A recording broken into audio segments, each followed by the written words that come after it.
Good morning, world. It is Friday. Let's get it in. It's a Friday freestyle Friday. You know what I'm saying? You know how we do here, man. We keep it loose. We keeping it cool, man. We're not doing too much. We're going to break down some sports. We're going to have us a good time. That's what I came to do. Appreciate y'all for tuning in and rocking with your boy. As always, man, it's your boy, Pat the Designer, back at it again. Make sure that y'all hit that like button. Make sure that you guys are subscribed to the page, and make sure, listen, I understand it's early. You can't sit on YouTube for 4 or 5 hours all the time. Tune in to the Kontender app. Go download the Kontender app if you want to listen to us over there while you're on the move heading into the gig. I appreciate you guys for tuning in and rocking with your boy as always, and we got a lot to get to today.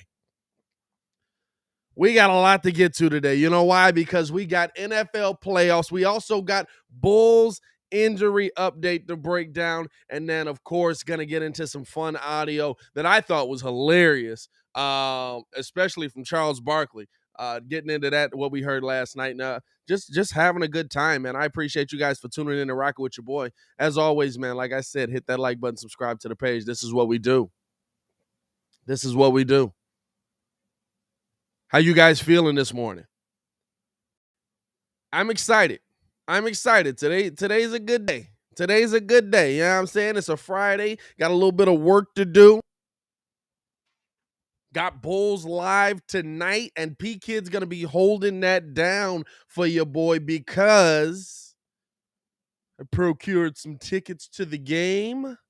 I don't get to go to many games, but I will be going to the game tonight. So P.kidd going to be live on the live call tonight with Ringo J tonight. So hopefully that everything goes smoothly with that, because your boy's going to be at the game.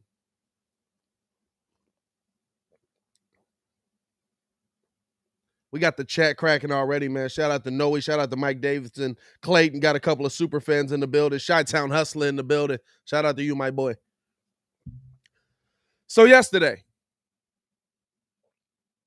after we get off the show, like literally 2 minutes after we get off the show, the news drops. Boom. Lonzo Ball going to be out. He's dealing with a torn meniscus, or a small tear in his MCL. He might be able to play through it. Okay, he's going to be able to play through it. I'll talk about it on the show in the morning. I could see him trying to play through that, trying to navigate it through the rest of the season. Shams, again, with a tweet. Boom. By the way, Shams over Woj or Woj over Shams. Drop who you rock with Twitter-wise out here. I'm not going to lie to you. Still a lot of love for Woj. Can't never go wrong from Woj. Woj is a GOAT in the game just for the stuff he's done outside of it.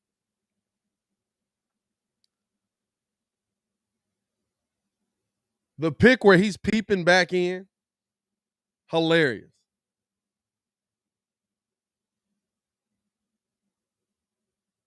Also, when Buddy sends the email where he's like, oh my God, I can't believe that you would support black people and doing blah, blah, blah, blah, blah.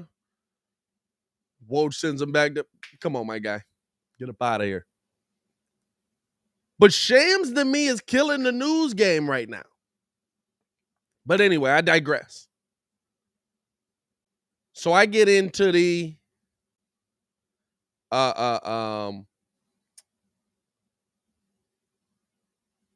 so I'm following, the story.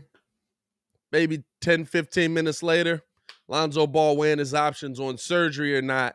Could keep him sidelined for 6 to 8 weeks. Okay. Weighing his options. 20 minutes later, Lonzo Ball taking surgery. Why couldn't you drop the news while we were on the show?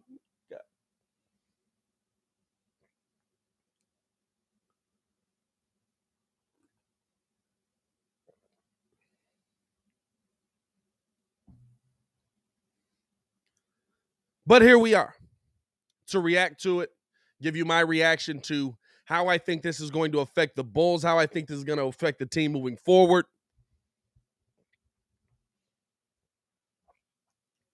how I think this affects the Bulls at the trade deadline, because I think it does. I think it impacts it. I think it impacts it.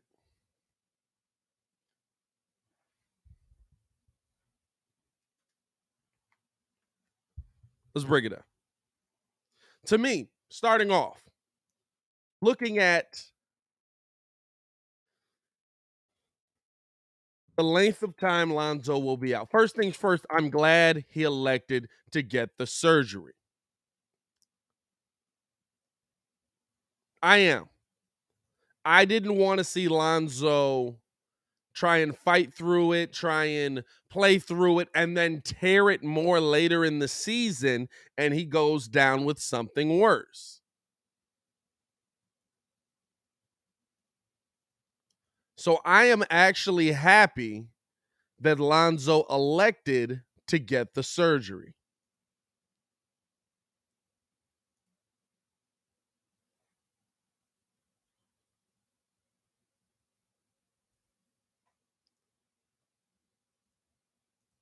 Because I just think that if you're going to do it now, 6 to 8 weeks puts us just about at the playoffs. Is it going to be tough without him in there? Absolutely. But this is a moment to get your young guys ready for the moment. Now, going into the playoffs, absolutely got to have Zoe in there, right? I said it yesterday, and I've said it during a couple of lives. Every piece on this team is what makes this team a championship team. Right? Having Zoe, Zach, DeMar, Vooch, Caruso. If you're missing any one of those, this is not a championship team. So it's going to be important to get him back.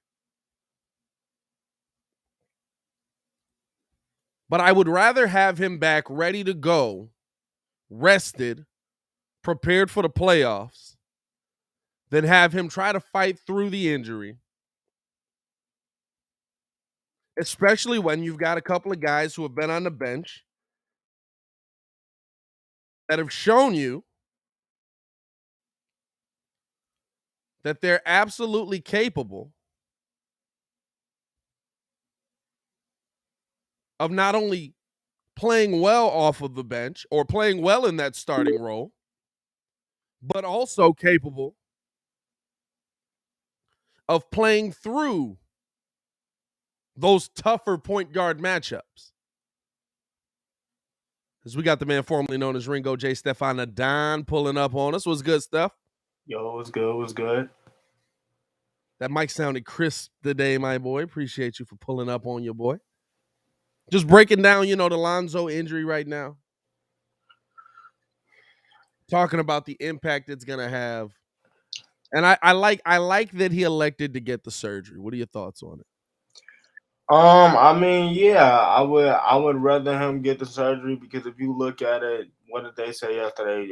6 to 8 weeks. 6 to 8 weeks. That'll and I was looking at it. That'll take you around like end February into March. That gives you what 2 months for the playoffs. So it just it give them a little time to come back, get them a little time to get ready for the playoffs. So I Yeah. don't I don't expect this to be like a big impact thing because by the time he comes back, he'll have more than enough time to get back and get ready for the playoffs. Now I do expect you guys to drop a little bit in the standings with him going, but I Really? will I will say with him not being there, you know Io Caruso, Yeah. maybe Kobe. We talked about him as a trade piece, but I mean, especially Io and Caruso with them, being back, especially with the way that they're playing defense, it's technically almost like he never left on the defensive side of the ball. That's the reason I said it's gonna be interesting to see, dog, because like to me, I'm looking at Io's development, and I want y'all to understand this development. It's why I had to change my stance on it. By the way, appreciate y'all for tuning up, man. Hit that like button, subscribe to the page. We do this. If you can't stay the entire time, tune in on the Contender side of things. Go download the Contender app. It's why I don't think the Bulls will really drop that far as long as Caruso stays healthy. As long as Caruso stays healthy, it's why I don't think the Bulls will drop that far. Because to me, I'm looking at this team. That's hilarious. They talking about they on KJ and Z talking about it. Could this be Tom Brady next game? Tom Brady a cyborg. But I'm looking at this team. I'm looking at what Ayo Dosunmu is doing. Ayo Dosunmu is doing. And to me, he's developing at a rate that is faster than anybody expected. He was an NBA ready player, and I think that his ceiling is higher than I initially thought. I said Kirk Heinrich, and that's no disrespect to the man. Listen, if your career turns out as Kirk Heinrich, you'll be in the NBA for 10, 15 years, averaging 17, 18 points a game with solid defense. To me, his ceiling is even higher than that, though, because I'm seeing how quickly he's adjusting, how quickly he's learning. Bradley Beal taught him one thing during a game, and he's been doing it ever since. You know what I'm saying? Like it's like somebody tells him something, somebody gives him the knowledge on what he needs to do, and he's able to transfer that into using it. And if you can do that, your ceiling's the limit. Maybe you could be a Drew Holiday in this league. Maybe you could. So to me, this does two things for the Bulls here, which is why I don't think you lose a lot of ground at the point guard position. You don't have the experience. You lose the full court passes like Lonzo has. You don't have the great experience at that position. But what you do have is you're developing this young guy with Alex Caruso, who also can play point very well. He was throwing dimes the other day. With Alex Caruso, who can also play point very well, teaching this young kid, this rookie, how to navigate through these NBA games versus this tougher competition. And because he's a rookie, he's asking questions. You got the players on the other side telling him, hey, this is how I would do this, and this is how, and that's working out for him. You know what I'm saying? So, like, I look at this as nothing but a positive because if anything, Zoe's getting a rest. Zoe's getting on the mend. He's gonna get that done. You're getting guys starting experience now, especially on this 3-game trip. We're gonna have Kobe White. We're gonna have Ayo Dosunmu. You know what I'm saying? Like, there's no Zach on this trip. You're getting guys big game minutes versus big game players. It's gonna be Ayo Dosunmu versus Drew Holiday tonight. You know what I'm saying? Like, yeah, that's I'm not an easy definitely. matchup. Drew been putting buckets on people's heads. Yeah, I'm definitely waiting to see that. I just don't want, you know, the fans to overreact. I mean, I do want a good game. You're just trying to get that top spot. You ain't slick. It, hey, You ain't hey, slick. you already know what's going on. I'm lying. I'm lying. Do y'all play tonight? You said what, bro? I said, do y'all play tonight? Yeah, we play Atlanta. Oh, We play Atlanta. It's probably a dub. Oh yeah, most definitely. Nah, but what's good with you, Craig? Nah, but honestly, I mean, it's gonna be good because like you said, he's playing Drew. Now I'm not gonna lie. That game's in Milwaukee, right? Yeah, tonight's game is in Milwaukee. Shout out to Jimmy. Shout out to my boy Jimmy, the plug. Hooking your boy up with some tickets to that game tonight. So it's gonna be you and Kid handling the show tonight. Yeah, I'm saying Okay. I'm gonna be the announcer in the stadium. Good evening, ladies and gentlemen. I am here with Drew Holiday. Drew, you suck. What is this? I said we not. Hey man, it's Miami, but you know, I no, don't know what he want to do. Like, real talk. If Miami get out the playoffs, but we live calling a Bulls championship, he's gonna be right here losing his mind with us. You know what I'm saying? He really don't know who he rocking for. I think Ringo's in a little bit of limbo. I'm not gonna lie to you. I think that Miami fandom is teetering a little bit. nah. You know what I'm saying? I think live calling these games be having Ringo a little bit. You know, hey, listen, okay, I see what the Bulls doing. You know, maybe that bandwagon's got room for one. Nah. No, you gotta give me at least like 5 consistent years Hey, hey, of listen. like, Hey, listen. We'll have the application ready for you, my boy. When hey, we secure number yeah, 7. I think I'm cool for right Hey, now. Sam, I'm not gonna lie to you. Do you know how chesty Bulls fans are gonna be if we get championship 7? Y'all testing right now. Bro, Y'all 'cause want we to hey, 'cause we dog, got 6 of dog. them things, and we got the greatest player of all time on our team. What are we talking about? Like, I don't know, Chad. I don't know if everybody's in hey, the hey, Ringo, Discord. hey, Ringo. You know why we chesty? Because your owner thought our player was so good, nobody can wear his jersey in his building. Hey man, hey, more power to him. But y'all also let the mug that said, hey, he can't carry a franchise. Y'all let him take us to the final. So hey, I'll take it. Oh yeah, well, that's a whole different thing. Hey, Y'all got him after he went through about 7, 8 people. Miami was the only place he can go. Because if Jimmy want to fight Pat Riley gonna be like, put the gloves on. technically, he might not hit him. He might have somebody else do it. Yeah, you know what I'm saying. Yeah, But I'm not saying he's mafia, hey, but nah. But I mean, nah. It's definitely gonna be a good game. I'm excited to see it. I'm excited to see it. I do. Yeah, I ain't gonna lie. I want the Bucks to win. I bet you. I want the Bucks to win solely so we can get first. Solely so we can get first. But I just want y'all to take this into account.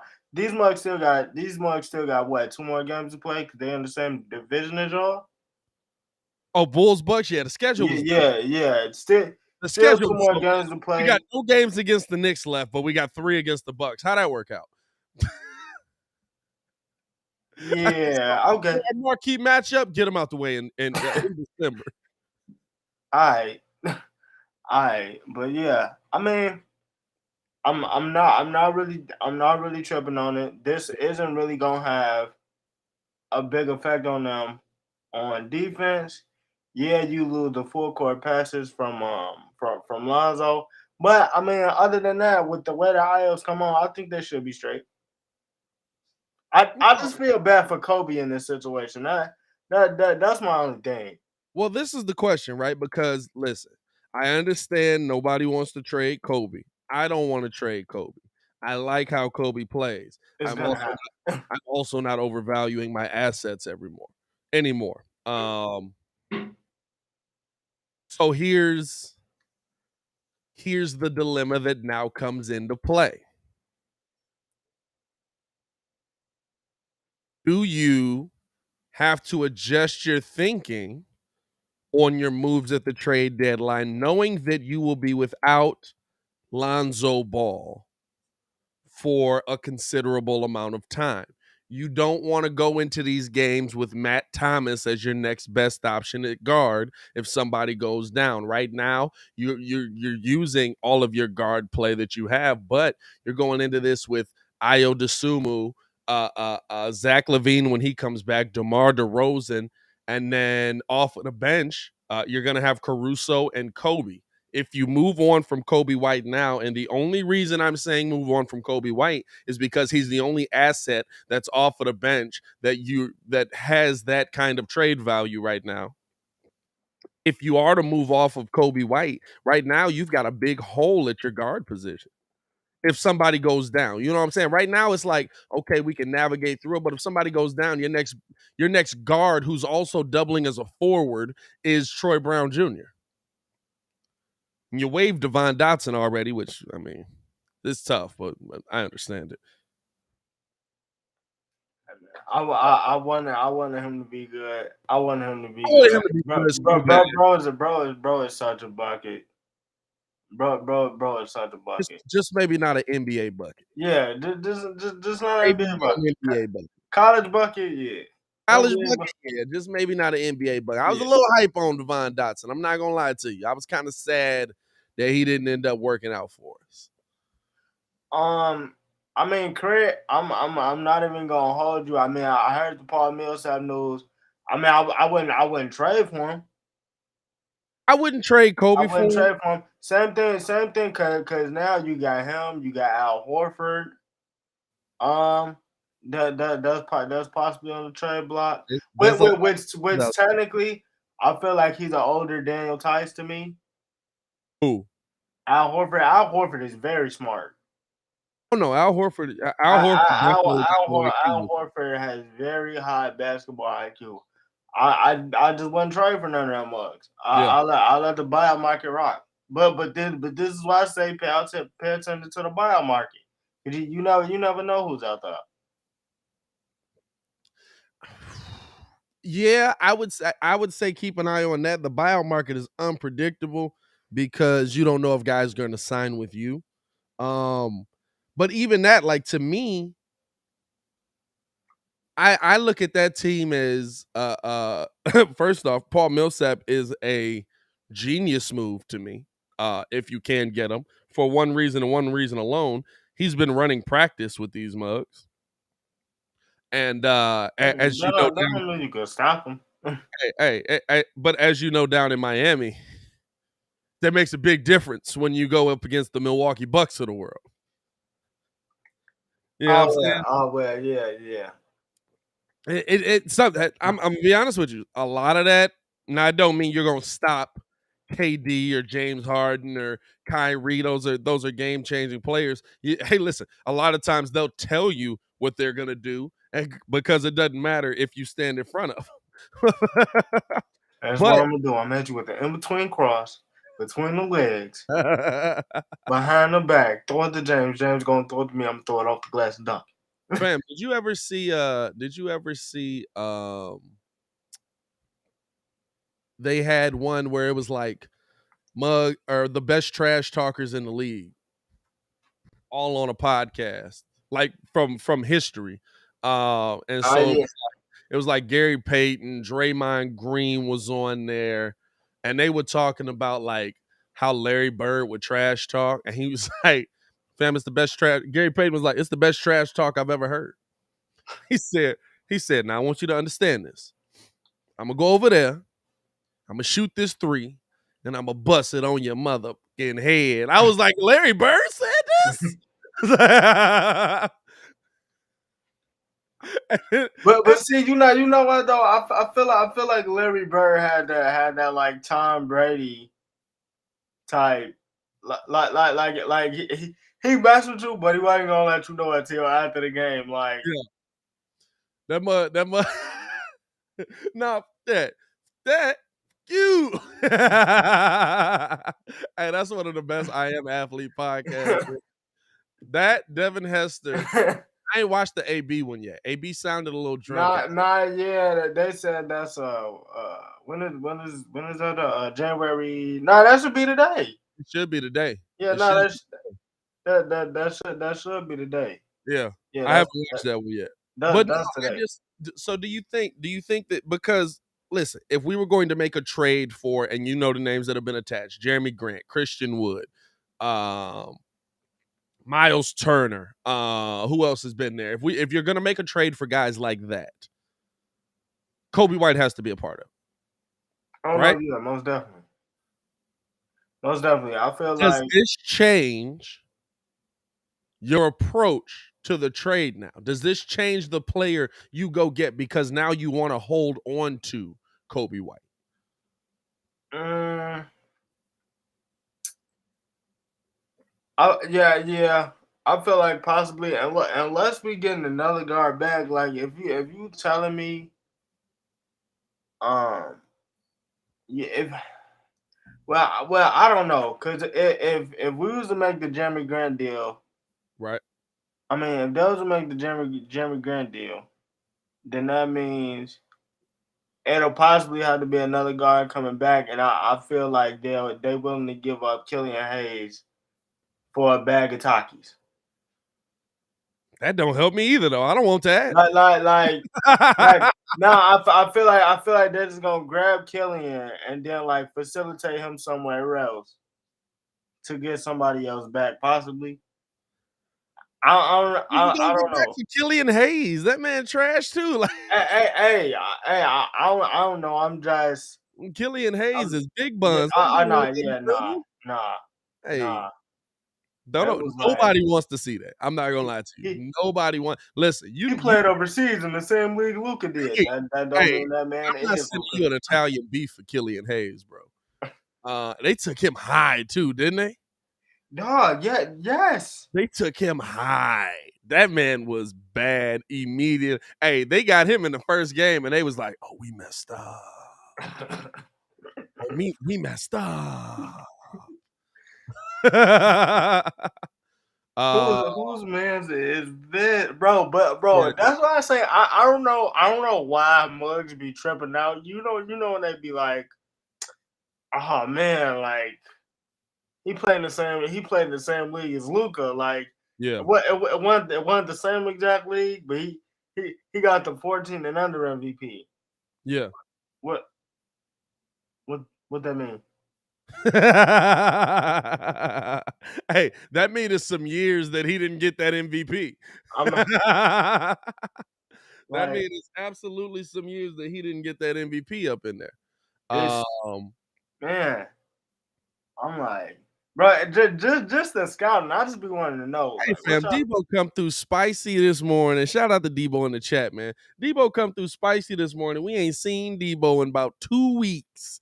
He said we still on the trade Kobe nonsense with no evidence or hints of what our management think. Man, miss me with this Kobe and Io ain't going anywhere. We have other options to upgrade our size. What option are you gonna go get legit help for? Hey, We talk about that buyout market because we don't know if they come in here. You know what I'm saying? Like that's the reality of it. That's the reality of it. If you think AK is not on the phone talking at least about trying to trade for a big man, and we know that Kobe White is the interesting asset, then I'm not saying AK wants to just give them away. I'm saying teams are more than likely asking, hey, send back Kobe White and such and such and such, and we can make this happen. and the thing is, we know And this is that. my favorite one. This is my favorite one. If we want to trade, y'all do know Javante or DJJ will have to go with him. All right, bro. Like Okay? I know it's a Friday. Let's not overvalue our assets. Let's Like, not overvalue our assets. Let's remember what we're trying to do. And unfortunately, sometimes you have to give up good pieces to get back good pieces in the position you need. cause at the end of the day, we do know that Muggs is taking calls on. We do know that Muggs is taking calls on Jeremy Grant. Yeah. Like And we've Muggs already is heard taking that calls the on. Bulls have called. Yeah, Muggs is taking calls on Jeremy Grant. Now we don't want to do what I mean. They don't want to do what Daryl Morey did, because after the Pistons deal, he comes back. I don't know if you seen it. I should have tagged you, but he came back and he asked the Warriors for for Draymond Green, Jordan Poole, Jonathan Kuminga, and a Yeah. first for Ben Simmons. I think it was for Ben Simmons. But then I'm just like, no, it was Andrew Wiggins. Yeah. But I'm just like, so you don't take this, but you gonna offer like come on now. You're not gonna take the Jeremy Grant deal, but you gonna offer Ben Simmons up to the second best team in the West. Bro, I don't know Like what's like like you I don't know what's going on, dog. like They don't be them. Don't they're be so them. dumb. Don't be this guy. No, they so dumb, bro. But honestly, it's just like, to me, this changes everything with it. You know what I'm saying? To me, I'm not moving on from Kobe in this situation now. You know what I'm saying? I'm not moving on from Kobe in a situation where um the the Bulls can be without Zoe now 6 to 8 weeks. Now that changes a lot. Now it does mean, listen, you probably have to go to the buyout market. You're not going to go get that big name guy. You're not going to go get that dominant rebounder that stands next to who it is, and you know what I'm saying? Like that's the thing. That's the biggest part of it. Now it probably does make you stand pat. And I think that that's the part that is interesting coming into this, because how does AK adjust? You know what I'm saying? Now it's going to be interesting to see how AK adjusts, because we know he's been on the phone. You know what I'm saying? It's like, I look at this team when it's whole, and even when it's whole, there's still a hole. You know, we hope will be that rebounding help that Vooch needs. But playoff time is a very different time. I don't know if that's the time you want to be testing out your young big. Everything's in the half court. Everything's in a half court. Everything's in the half court. And so now it's about how do you adjust there? How do you adjust there? How do you get Vooch the help he needs? And Vooch does need help down there. That's okay to say. We're watching this man get beat up every single night, and everybody like, oh my God, he's so overrated. And he's still coming away with 24 and 12. If 24 and 12 is overrated, y'all let me know, because I'll take it night in and night out.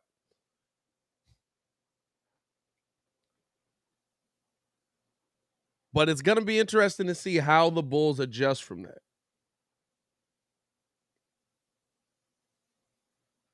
And I think the Lonzo move, and I'll say this, it says a lot about the rookie, right? If Io's not this good, if Kobe's not this good right now, Lonzo probably doesn't get the surgery.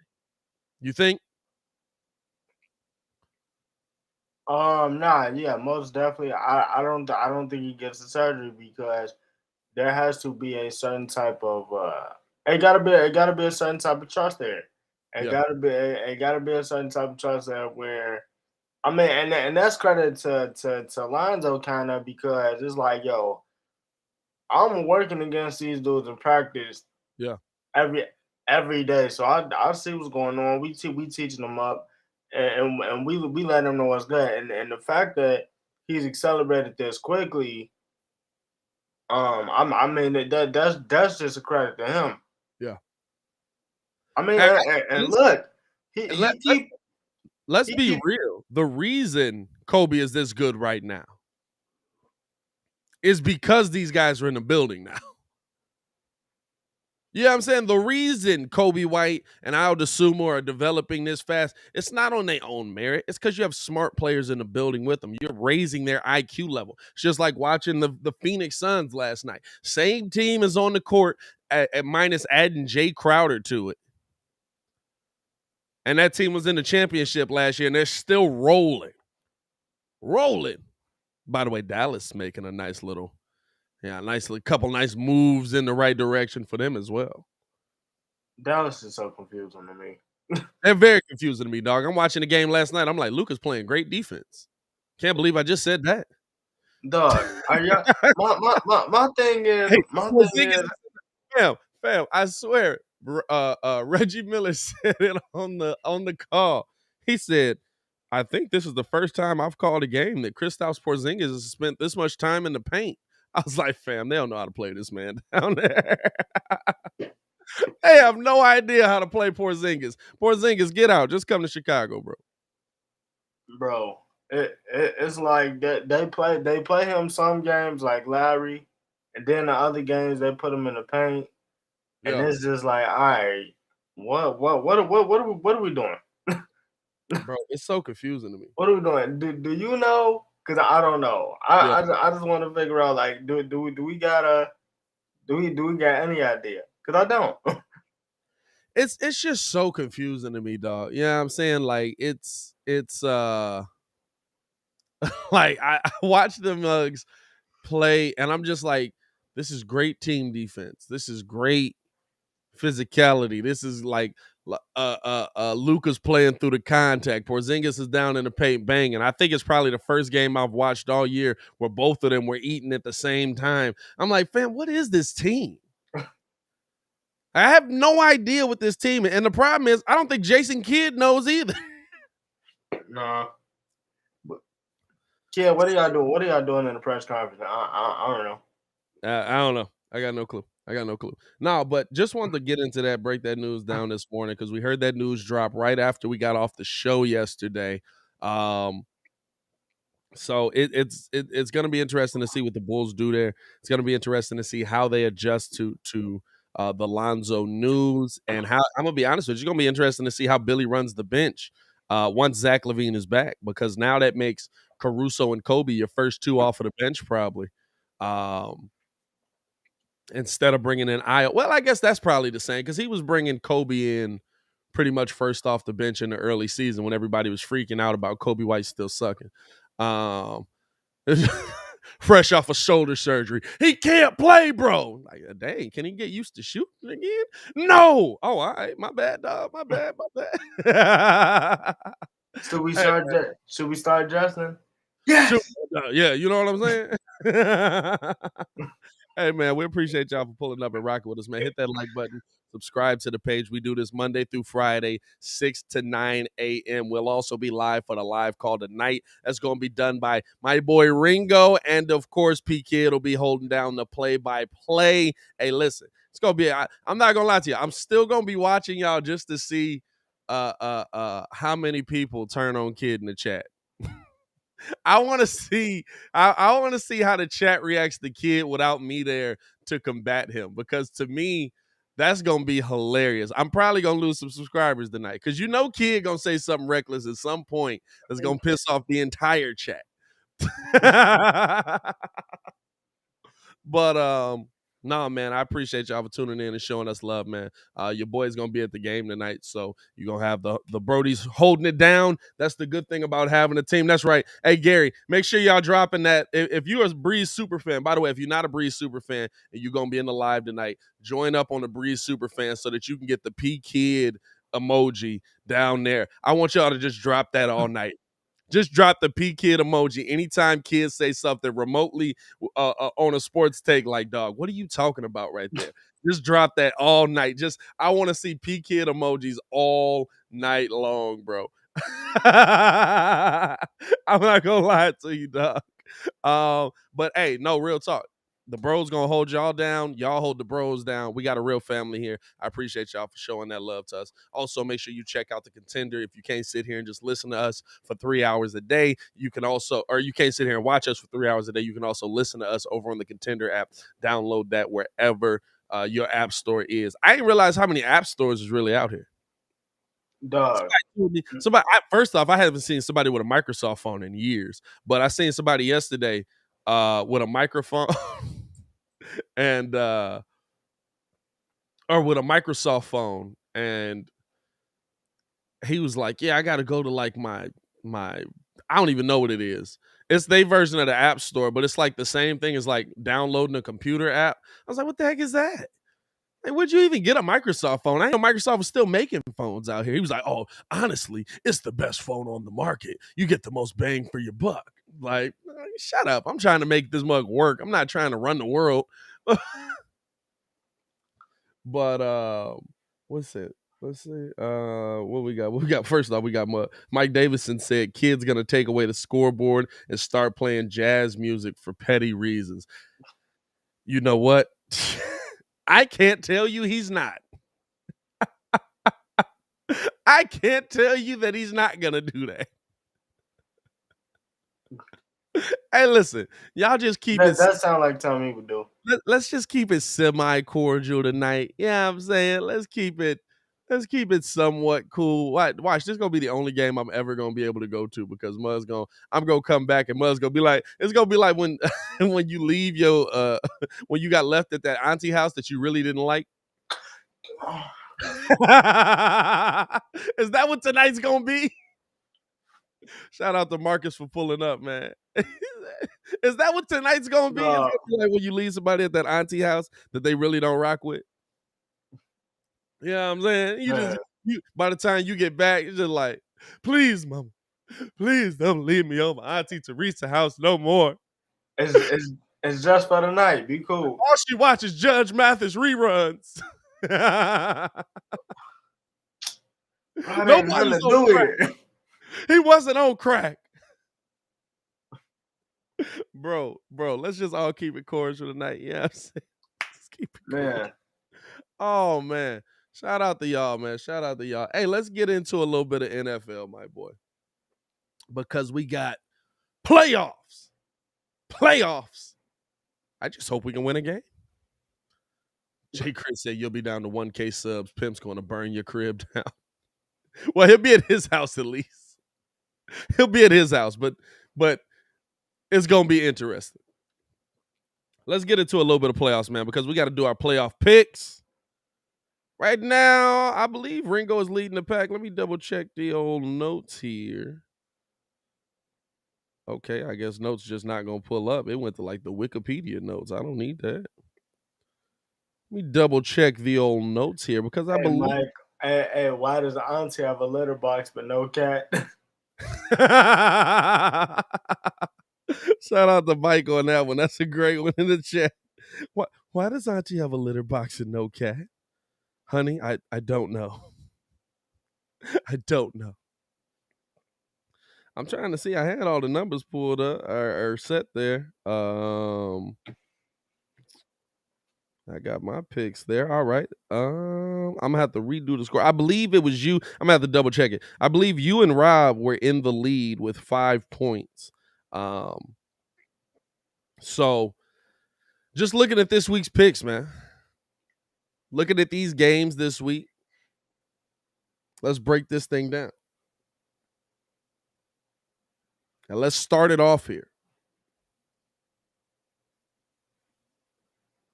with tomorrow's game. Bengals Titans. Bengals versus Titans. How do you see that one going, my boy? I feel like the biggest factor in that game is can the Bengals not even stop Derrick Henry, but contain Derrick Henry. I feel like the run game is honestly going to be crucial. So Joe Mixon is definitely going to have to step up because it's all about time of possession. It's all about time of possession. And right now, I think Ryan Tannehill has seven touchdowns. No picks and three career postseason starts. Yeah. So I mean right now he's been doing it. He's been doing his thing. The thing is, can the Bengals generate enough stops and keep the ball away from Derrick Henry for a certain amount of time to win this game? Because Derrick Henry is still coming off an injury, like 70%. Derrick Henry is still better than half the league as we've seen. Right. I mean, he still was what top 5 in rushing this year. Yeah. But if the Bengals can play the same time of possession game that the Titans do, the Bengals should come out with this dub. But I think I'm rolling with Tennessee on this one. You like that Tennessee defense overall. Tennessee defense took a real hit middle of the year. Tennessee defense was trash middle of the year and just came back with a vengeance. And it was like Derrick Henry's out. We got to step up. So, I mean, I definitely got Tennessee winning this one. It's gonna be interesting to me, right? Because, like, to me, I feel like both teams are similar. The Bengals defense as a whole slowly got better as the year went on, right? When the Bears played them, Swiss cheese. When the Bears played them, it was Swiss cheese. Bears absolutely beat. That game last week, they were in Derek Carr's face in a way that I did not expect to see them in his face.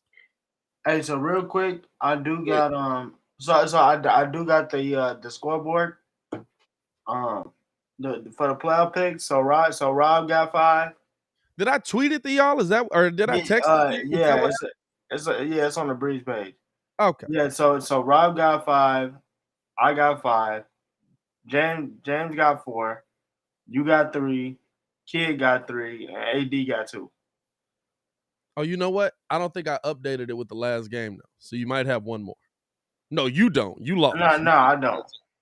I So don't. you got 5. So we going all right, we Yeah, going I think this stay like that though, because I think Rob well, I know I got one more point. might also.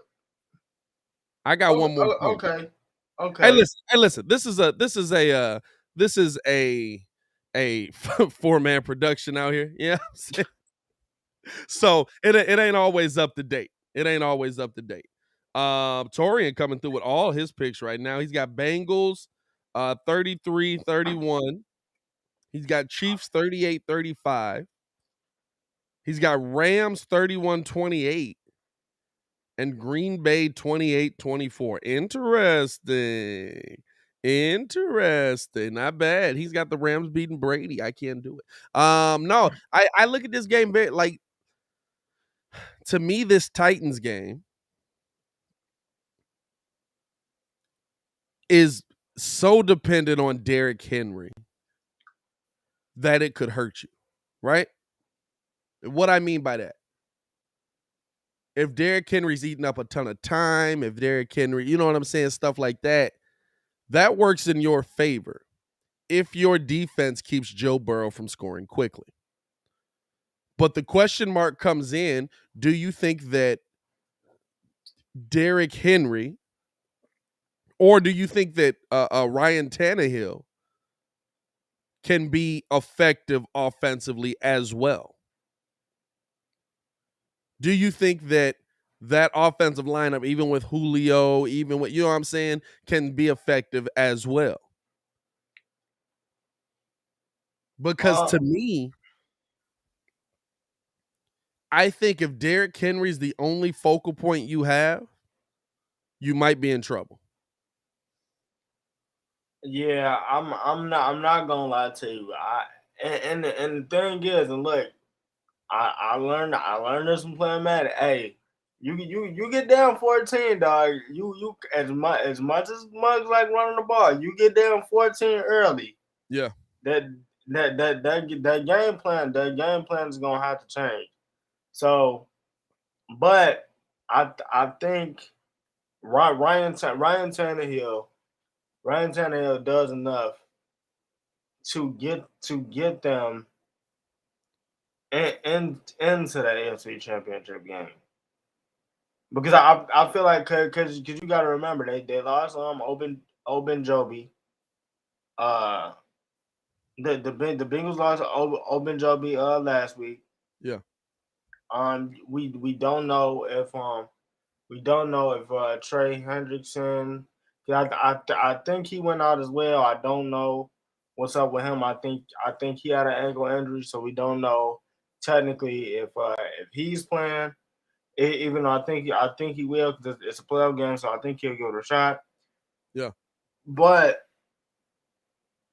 yeah, I think it comes down and again, I mean we've been talking about it all week with Jimmy G,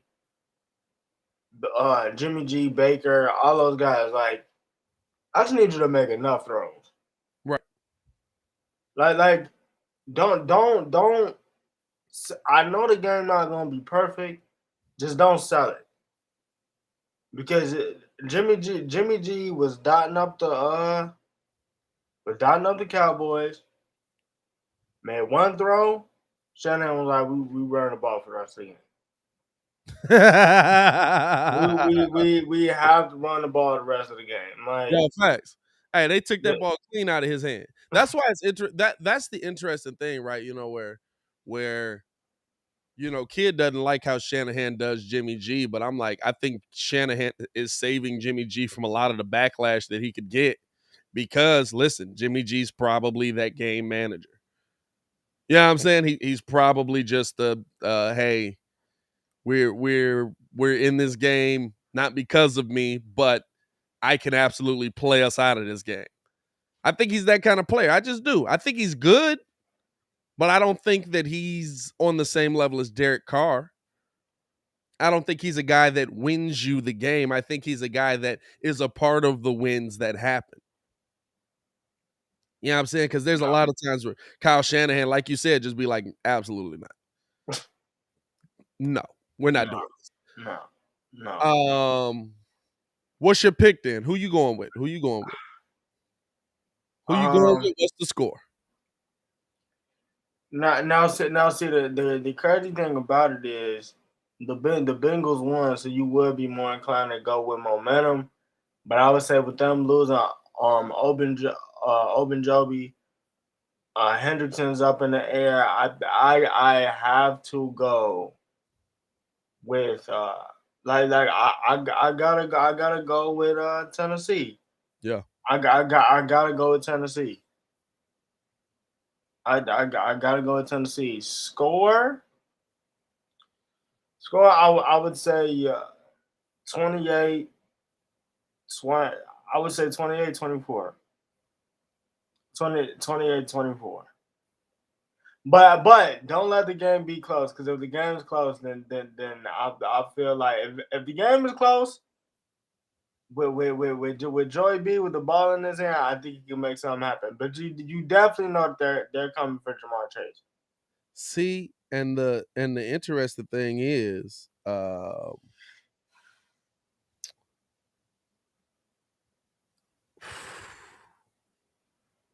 going Bengals, bro. I think the Bengals got too much. Hey, I'm Bengals got too not much. mad at it. I'm But you know not what? mad at it. We've said a lot of names here, and we haven't said Joe Mixon. Joe Mixon absolutely changes this game on that Tennessee defensive side. If you can't stop Joe Mixon, you're not going to know what's coming. You're not going to be able to slow down Jamar Chase.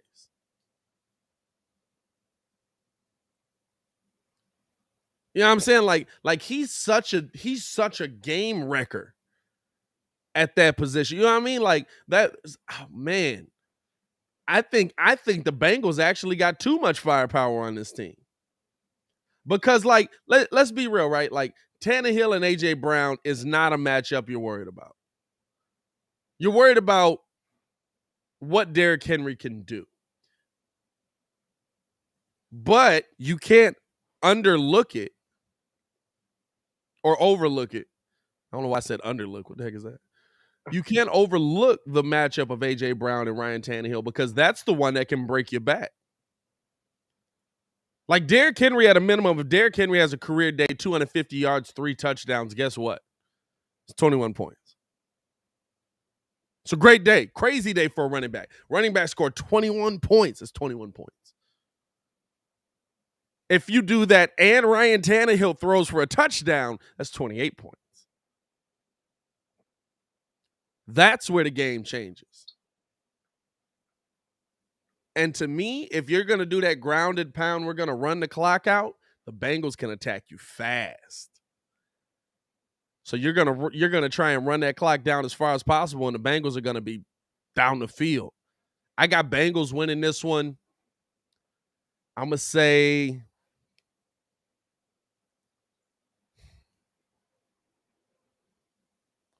35-24.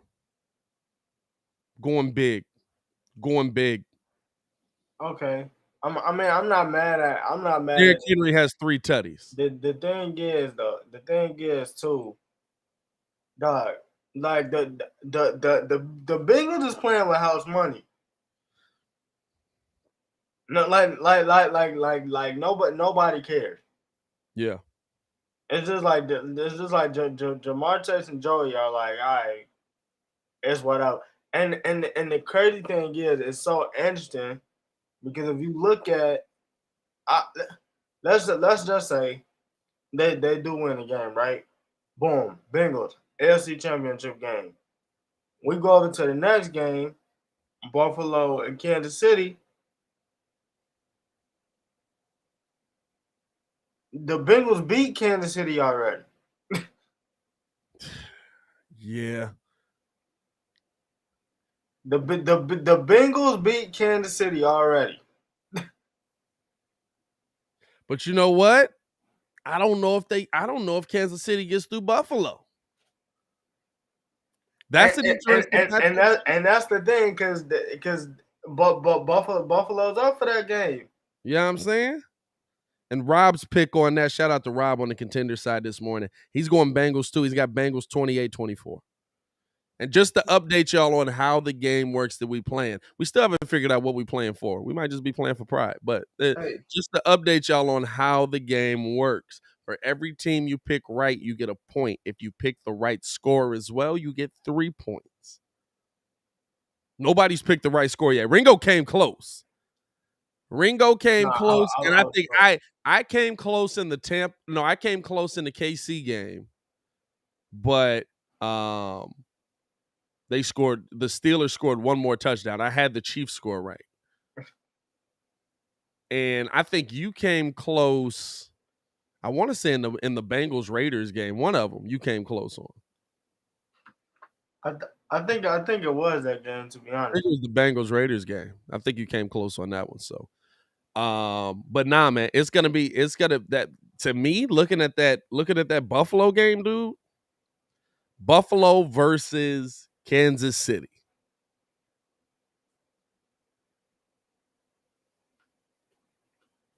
How does that go? How does that finish out? That's a tough matchup. Duh, I'm not gonna lie because nice haircut. Hey bro, appreciate you, man. Yeah, man. What the heck happened? Hold on now. You know, last time you've been looking like 12 years a slave for about 3 weeks now. Yeah, hey man, And then all of a sudden you come through with a haircut. You hey, just not worried about Omarion no more? What happened, dog? What's going on with you? hey man. Omarion's still out here leg kicking. He Hey, still got that ice box. I had to take the right precautions. Mugged had the mask off while they was getting the cut. Hey, You couldn't do it no more. bro, I really couldn't because it was like it was here and then it was getting into here. I was like, nah, I can't. When you start tasting the Bro, mustache and the beard, bro, yeah, it's a little too long. It's a little too long, dog. I was like, yeah, it might be time to cut this. I ain't Yeah, gonna hold you. when you start tasting the mustache and the beard, a little bit too long.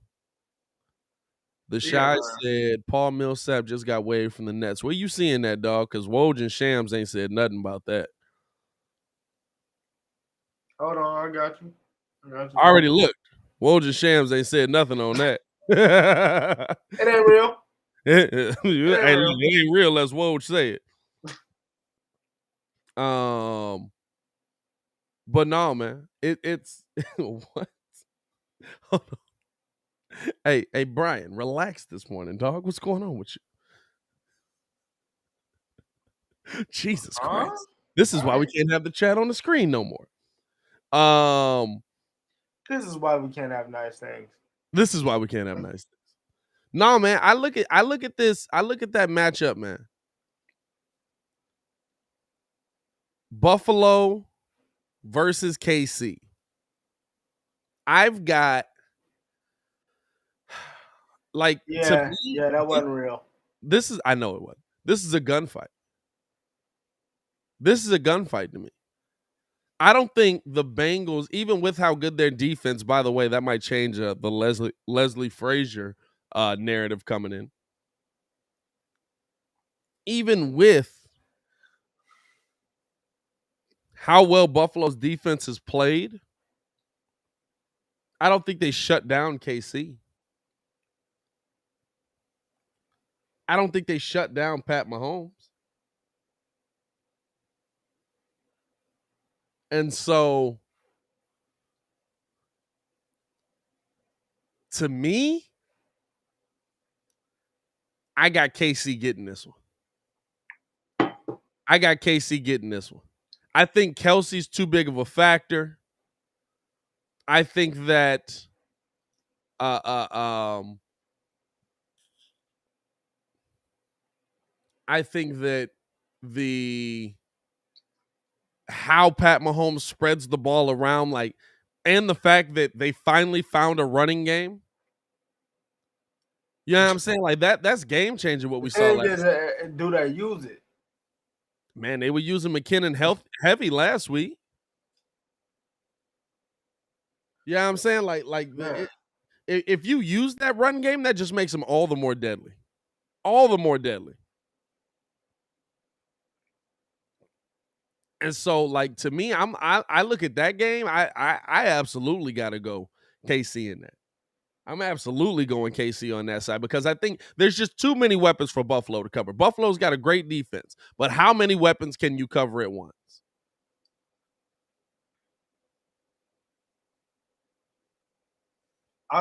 to me, I think it's like I feel like these are two different teams, right? Than the ones that we saw in the regular season when we had that first game. Like, Yeah, because Buffalo dominated them first game. yeah, but Buffalo dominated. Patrick was kind of trying to play hero ball at the time, and then now you see he's kind of under the Aaron Rodgers act, where now he's getting into that dangerous territory where I'm gonna take this check down. Yeah, I'm finna run this ball right here. yeah. I don't gotta force this. It's just about getting the dub for them. Right. The thing now for Buffalo is they talked about two things last week. How healthy Stephon Diggs and the receiving core came in. Yeah. Uh uh for this playoff run. And Josh Allen said everything is clicked. There's nothing that I don't see. Like he's not under the Sam Darnold act. I'm seeing ghosts. Like everything is clicked. Yeah. Um where's the games in KC? Game is in Buffalo. Right? No, Games in KC. Game is in KC. KC was the 2. You're right. Games in KC. Man. Dog, That's tough, ain't it? That's one of them like, dog, that is a tough game to call. I don't think it's gonna be crazy. I don't think it's gonna be like a blowout like it was last game. Because I don't think KC's defense is strong enough to keep Josh Allen out of the end zone either. You know what I'm saying? KC's defense is very turnover dependent. Very turnover dependent. We saw them in that Pittsburgh game. You know what I'm saying? Where they didn't do nothing crazy defensively. Just got the ball out. To be honest with you, Ben was throwing dots. His receivers just wasn't coming down. They was just dropping them. His receivers just wasn't coming down with him. Ben was really picking that defense apart. His receivers just couldn't catch the ball. Right. You know what I'm saying? I mean, no, he not lying. I mean, it's the Bills' sole purpose is like, yo, we're finally good. We're over the Patriots talk. Yeah. Like we trying to get to the mountaintop. So it's like at this point, we legitimately trying to run through. And the thing is, it's eating at them because the game was so close last time in the AFC Championship game. Last year, you got Stephon Diggs on the sideline watching the celebration. So you know they've been waiting on this. Oh yeah. And that's what this is the thing, right? Does the regular season do it, or do you believe Josh Allen can do it in this game? I mean, he did it against Bill. He did it against Bill. Dog, he did it against Bill. He put 47 on Bill Dome. Hey, listen, yeah. Different Josh. It's a different Josh, dog. I'm not. I feel like this game is different because Josh is different. Oh, Who you going with? Who you going with? I got Chiefs coming out with the win. I'm gonna say Chiefs win this one.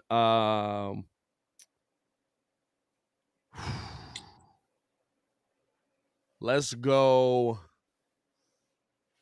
I'm going high too. I'm thinking in the 40s.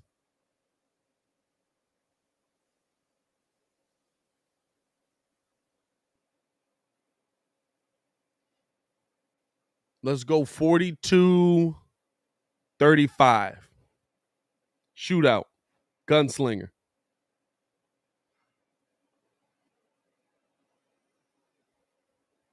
Couple shootouts right there. the team that gets 2 turnovers wins this game. So you going with the Bills then? Yeah. You think that defense is better? I gotta go with the Bills defense. All right. I gotta go with the Bills defense. Give me 35-31. 35-31 Bills. 35-31 Bills. I'm and Josh we trust. Now how's I it I 35-31? That mean they get a field goal. We got a Josh or a Pat Mahomes going for the game-winning drive down the field. They slicing them up, pick at the end zone, monster kind of game finish. What if that happens? That's wild, right? Bet your lottery tickets now.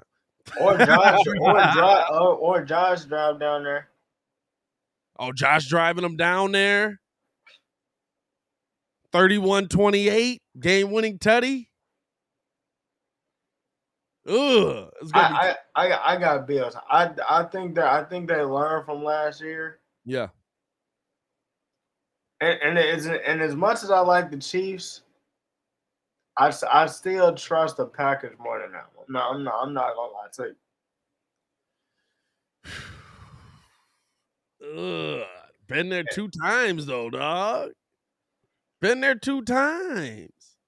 Do they go a third? Listen, I got them getting. Dog, if they do it a third time, No, he's that's going hard. He said 37-17 Bills over KC. I mean I think you're being a little disrespectful. Hey, listen, you know what though? I'll say this. You can't have the start to the game like they had last week. If you have that kind of start to the game like they had last week, no, he's not far off.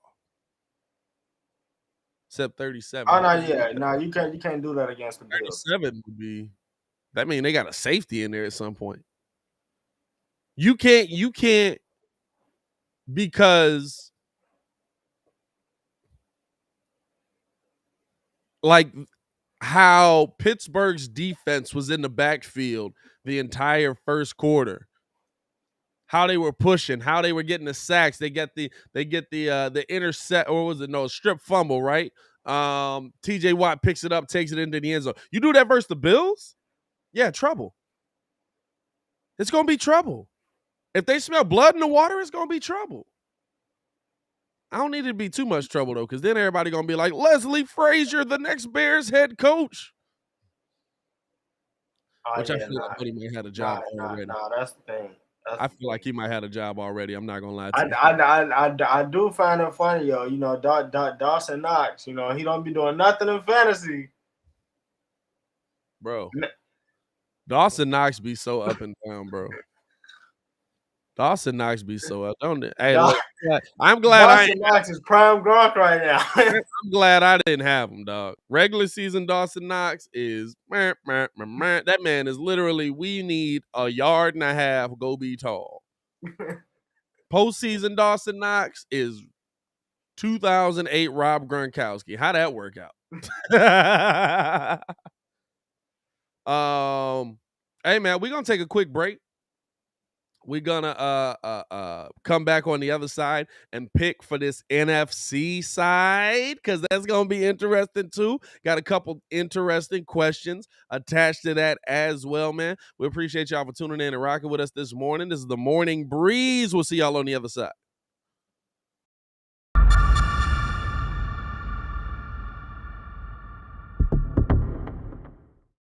The Bulls, to me, and maybe this is the first time I'm saying it on here, and this is why you have to make a move before the break and go for it.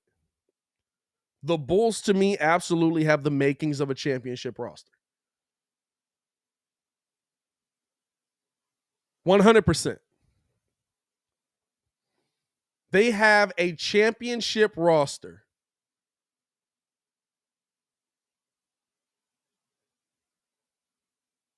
right now. But you have to add to it because these other teams also have that championship level roster. So it's not just about having a championship roster. It's also about, do you have enough to beat the other teams with a championship roster? And right now, I don't know if the Bulls have that. Right now, I don't know if the Bulls have that. Because I'll tell you this right now, and we're going to talk about this on the live show. By the way, we will be live tomorrow from 6 a.m. to 9 a.m. For all of you people that are up early going into work, tune into the show, man. The Morning Breeze starts tomorrow. We're going to be live every week, Monday through Friday. And we're going to be breaking this down. But when Kyrie Irving comes back to the NBA, I've said this all year, it's Brooklyn's league and the rest of us are in it. Now, there's going to take some time for him to get acclimated. Of course, now he's dealing with the health and safety protocols. There's going to be some time with that. But if we continue to do that,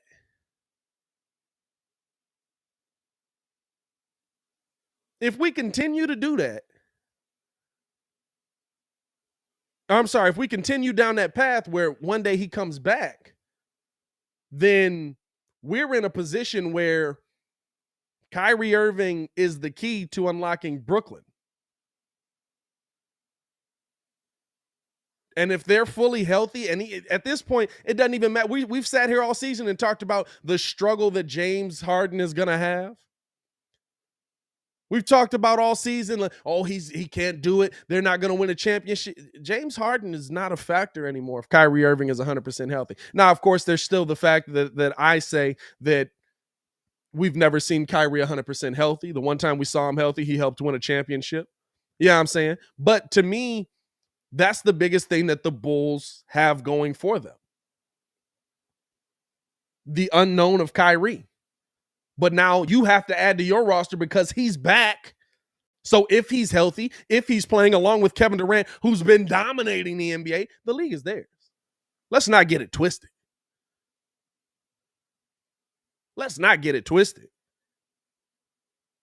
Golden State, okay. I love it. I love what Steph is doing. I love how they're playing defense. But the league is theirs.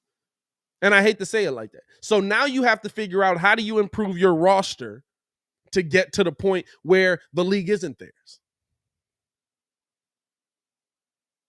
How do you get to the point where like I said, championship roster is already here, adding to a championship roster to make it more of a championship roster when it's 100% healthy?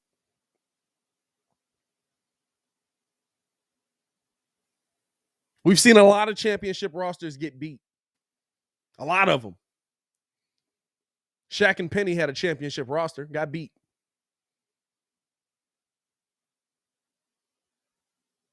Scottie Pippen and them boys, when he was in Portland, had a championship roster, got beat. You know what I'm saying?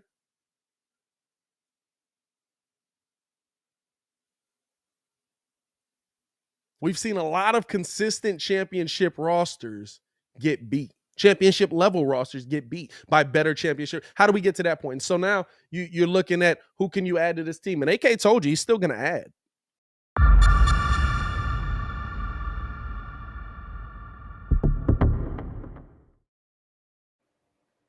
Welcome back into the Morning Breeze. Appreciate y'all for tuning in and rocking with us as always, man. By the way, Don Burr, your team is in Detroit. You can't say anything about our Bulls. We're not a sinking ship. We're first in the East. Shout out to you for pulling up. No, I love that Don Burr pulls up. I'm not going to lie to you, man. He's one of my favorite people in the chat. Man, a lot of stuff coming y'all way today. Got Bulls live call this evening. Tune in for that.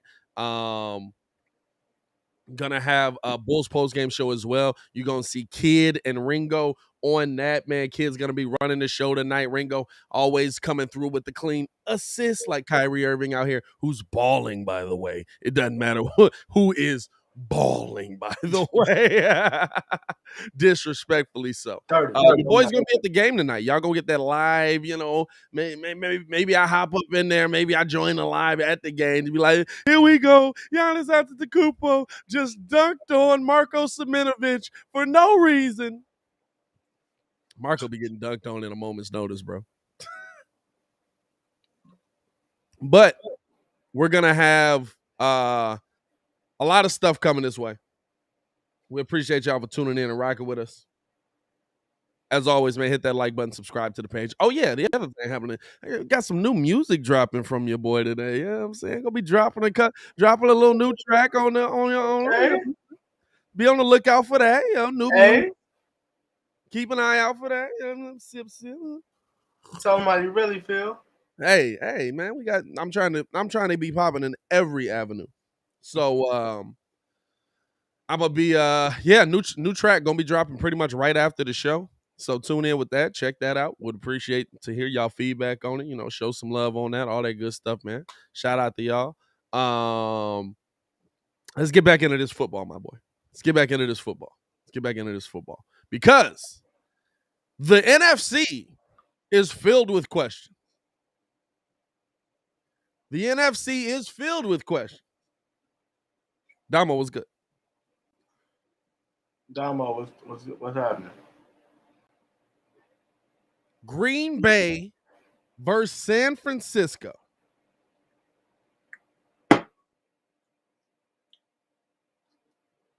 First things first. Should San Francisco win this game? Is this Aaron Rodgers' last game in Green Bay? I think it is. I'm not gonna lie. Yeah. I just think it is. I'm not saying he retiring, but it's like, yo, I have other. I mean, I got other avenues. Right. Like, I have other avenues. Y'all have shown, like, I mean, okay, y'all brought in Randall Cobb, but I mean, Right. it's just, I mean, I feel like there's some things going on organizationally now. I mean, this year, besides the the COVID thing, I mean, I feel like they've just been trying to keep everything,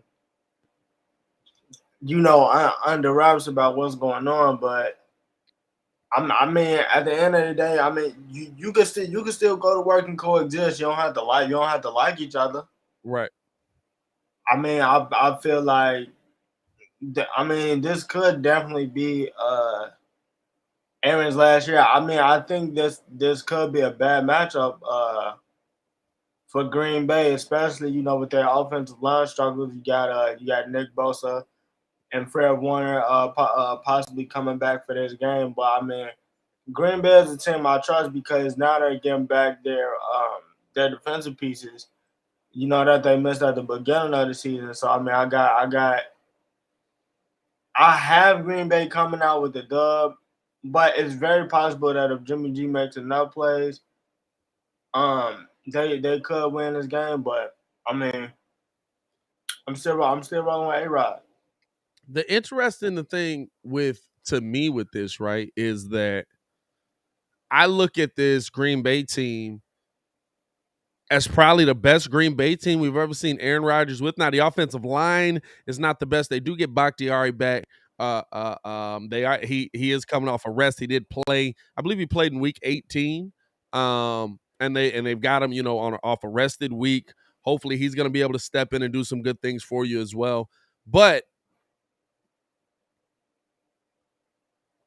I'm looking at this game as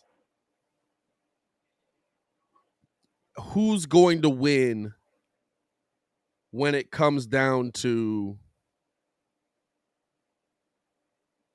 the defensive side of the ball.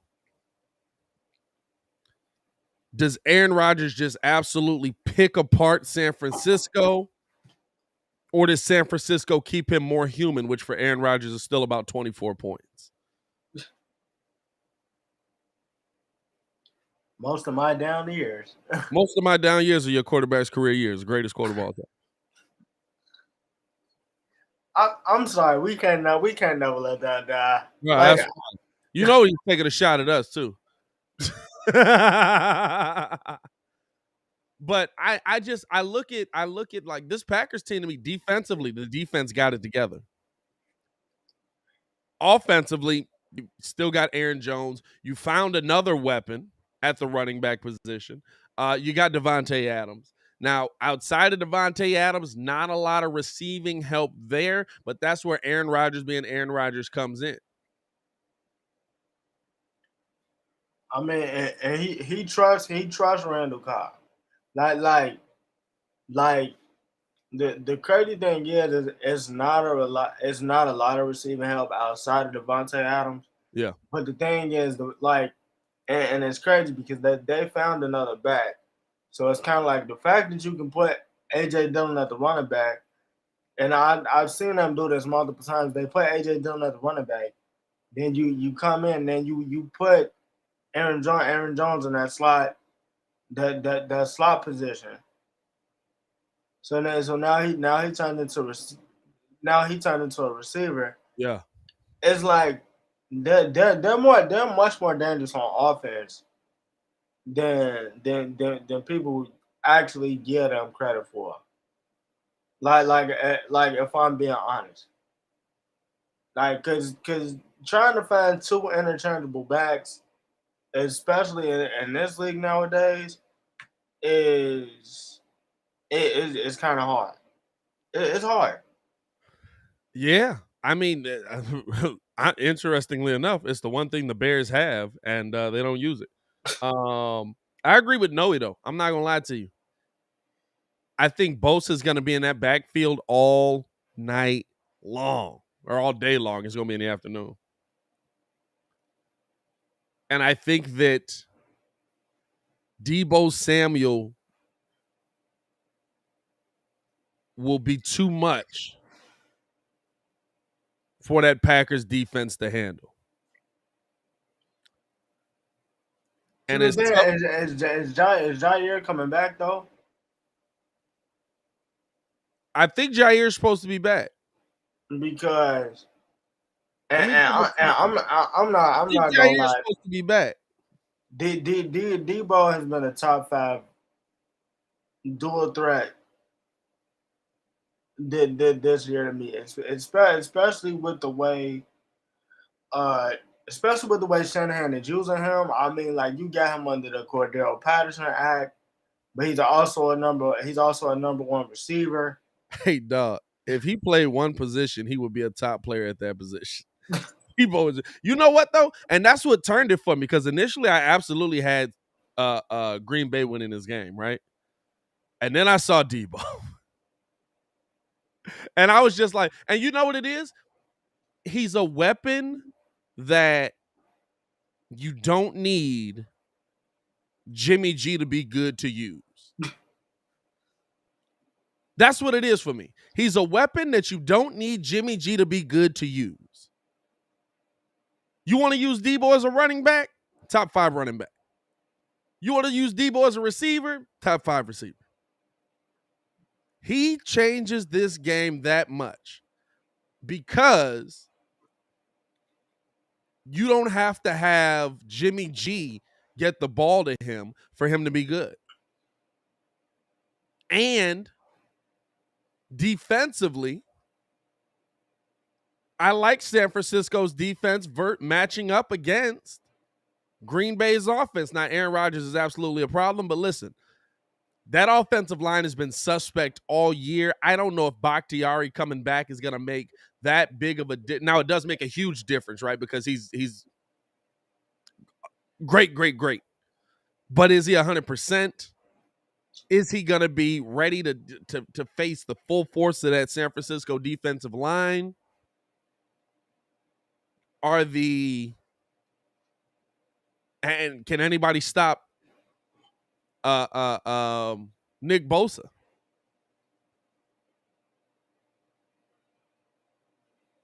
You know what I'm saying? Can anybody stop nobody can stop him. You can slow him down. You can't stop him. Well, that's the thing. Can they? Can they slow him down?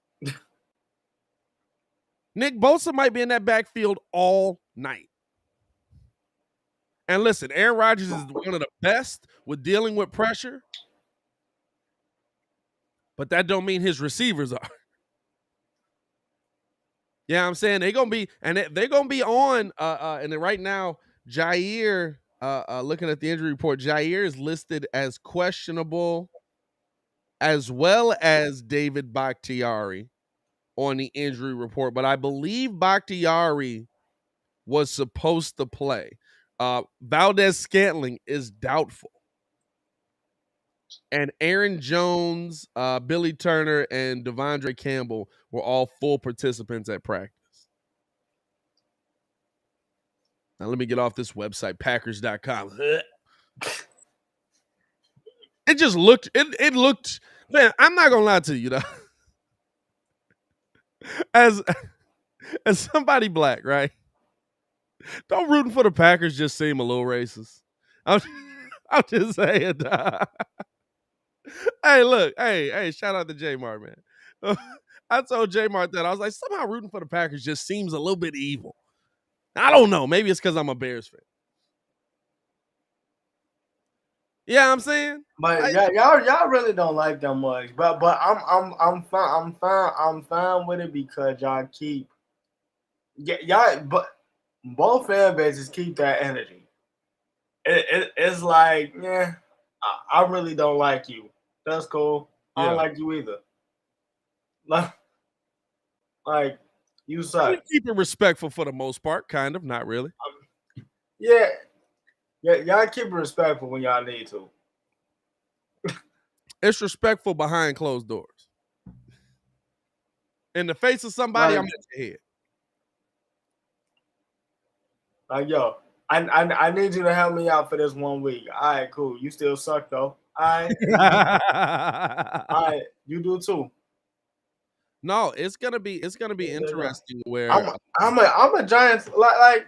I love that Jake Crick got this energy for you. He said, Ringo, I gotta say, who is this y'all, bro? It's fine. I just gotta say this though. When the Heat come up and play the Bulls, what do y'all expect me to say? If that's my favorite team. Hey man, you waffling a little bit though. You waffling a little bit. How? You're a little waffle, dog. You know what I'm saying? When it's like, listen. Who do y'all expect me to root no for? love for me for the Heat. I'm not tuning in to Pat Riley press conferences. You know what I'm saying? Like, hey, look, I ain't got no love for you. You know what I mean? You got a little waffle on you. You know what I'm saying? It's like as the Bulls keep getting better, you like, man, we going places. Hold on. I mean, it's like you stumbling a little bit over the. You used to say they got a good team. They got a good all team. the time, though. Every now and then with the Bulls, now you be like, we. You know what I mean? You be every now and then a little waffle in your game, man. You might be coming back home. Hey man. Don't worry, man. We got that bandwagon application ready for you, though. Hey, I can't do it. I can't do it. I just can't. We got that bandwagon application ready for you, dog. It ain't in me. It ain't in me. Now. We gonna see. If the Bears actually get good, and then, the Giants don't figure out. Oh Lord! Here we go. Hey, here we go. I get with y'all when y'all turn into the Arlington Tigers. You know what I'm saying?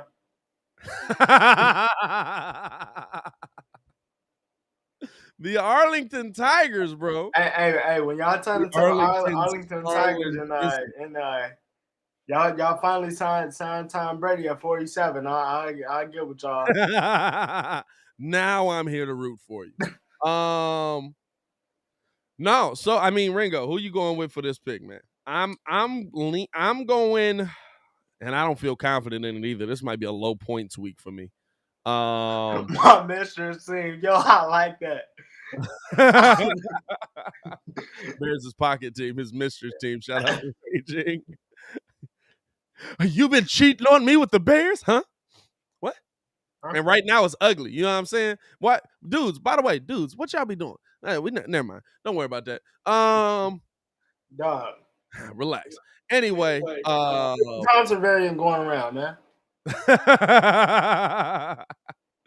I'm going San Francisco. And I think that this is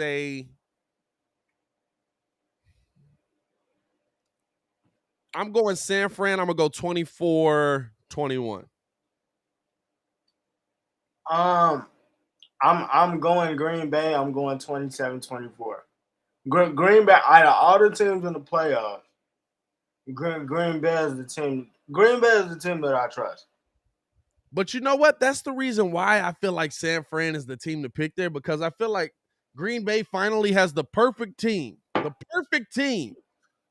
to win these games. Good defense, good offense. But at the end of the day, they were Aaron Rodgers running 10 yards away from going to the Super Bowl with not the perfect team. He just took the ball out of his hands. You know what I'm saying? So like Matt LaFleur, well, I'm not gonna say he pulled a Pete Carroll because hey, but listen, we never get to that point if Aaron Rodgers runs 10 yards. Like, listen, I get that he's a great quarterback. I get that arm talent-wise, talent-wise in general, greatest quarterback I've ever seen.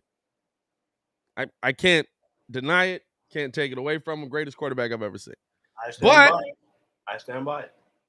I stand by it. I guarantee you that is a brand name, my man. But I absolutely could see the Packers fumbling this game. Now, versus Dallas, Packers all day. Versus San Fran match up a little bit better. I like Nick Bosa coming off better than I like Micah Parsons blitzing the quarterback. Yeah, I'm saying like to me, San Fran match up a little better. So I'm going San Fran in this one. Gold game-winning field goal. Oh yeah, we got a former Bear on the team too, and George Kittle from the Shy. I gotta go San Fran. I got no. Is that facts? Yeah, George Kittle from here. George Kittle is from like Arlington Heights.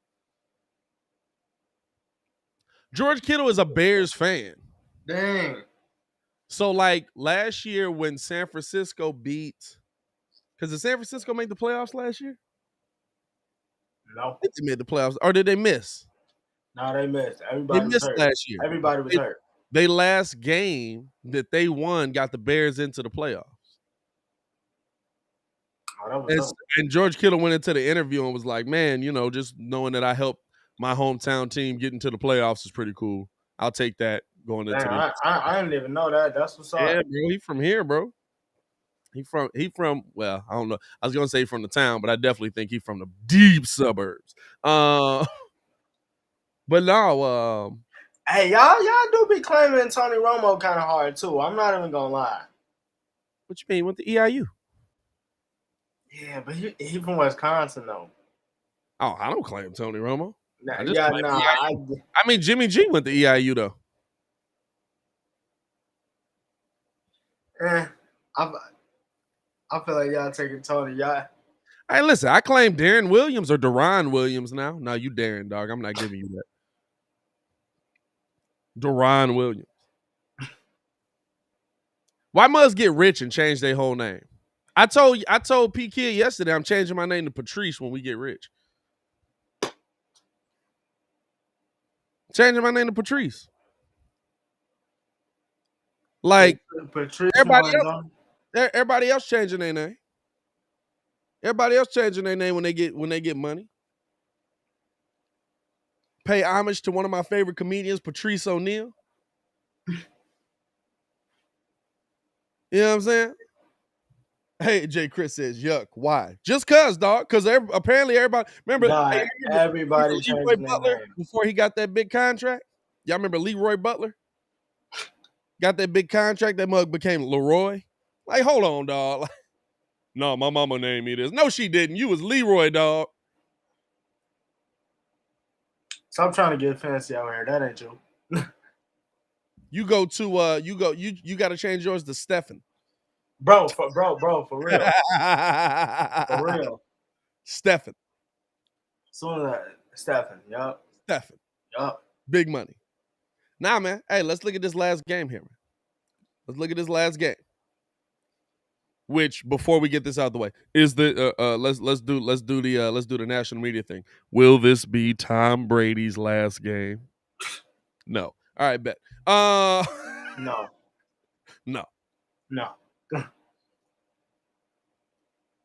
I'm gonna go.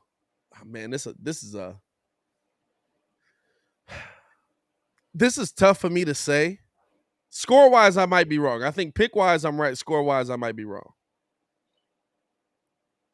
But I do not trust Matt Stafford in this spot. Matt Stafford ain't never been this deep before. This is his first time even winning a playoff round. I do not trust Matt Stafford in this spot.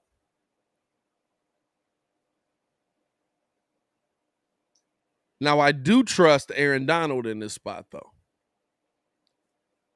That's the interesting part. You know what I'm saying? Like, it's about, can the defense do enough to overcome what what I believe Matt's gonna do in this game? I don't think Matt's gonna do a good job.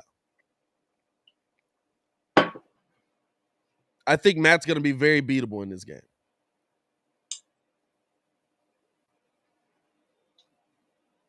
Very Detroit Lions Matthew Stafford. And so I think that means a lot.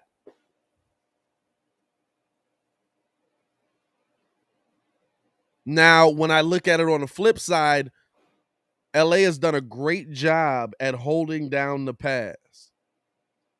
LA has done a great job at combating the pass. Can Tom Brady get the pass off while Matt Stafford while the through that Rams defense? Because your running game is still null and void, right? Leonard Fournette's done for the whole playoffs, right? No, he's he might be coming back for this week. They don't know yet. You got him and Ronald Jones possibly coming back. They just don't know. So until then, they have Giovanni Bernard, and I forget who the other running back is. Yeah, but they gonna fill in for them.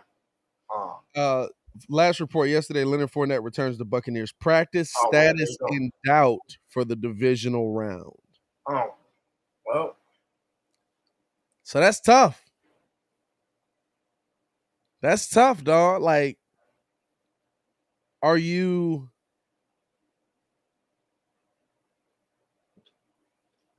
This is a tough pick for me. This is a pick to me where I don't doubt Brady.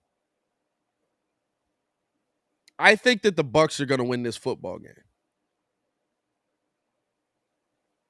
But I do think that Brady's going to get roughed up a little bit. Von Miller, Aaron Donald, Leonard Floyd, kind of. By the way, what did he do this season?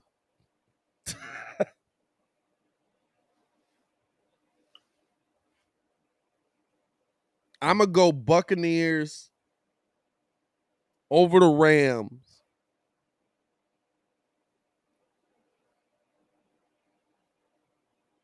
And I think this is a low-scoring affair. I'm going to say 17-14.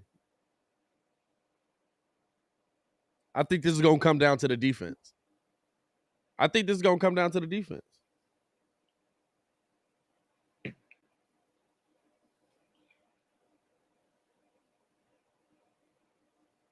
What you got, my boy?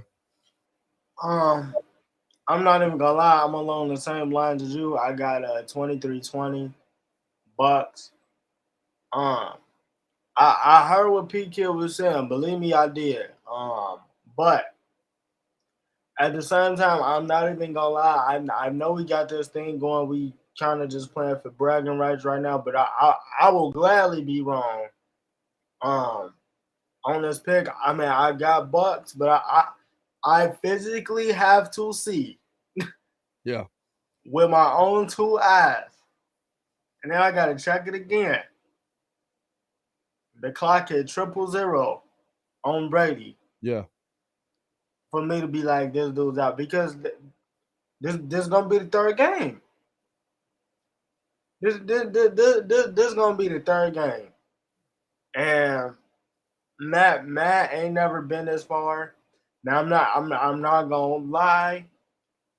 Another thing everybody got to take into account is again let's look at these let's look at these coordinators for offense. Let's look at these coordinators for defense because the, these are the people that the Bears are talking about hiring. I mean, you got Dable, you got Leftwich, you got Bowles. We know that Bowles likes to blitz.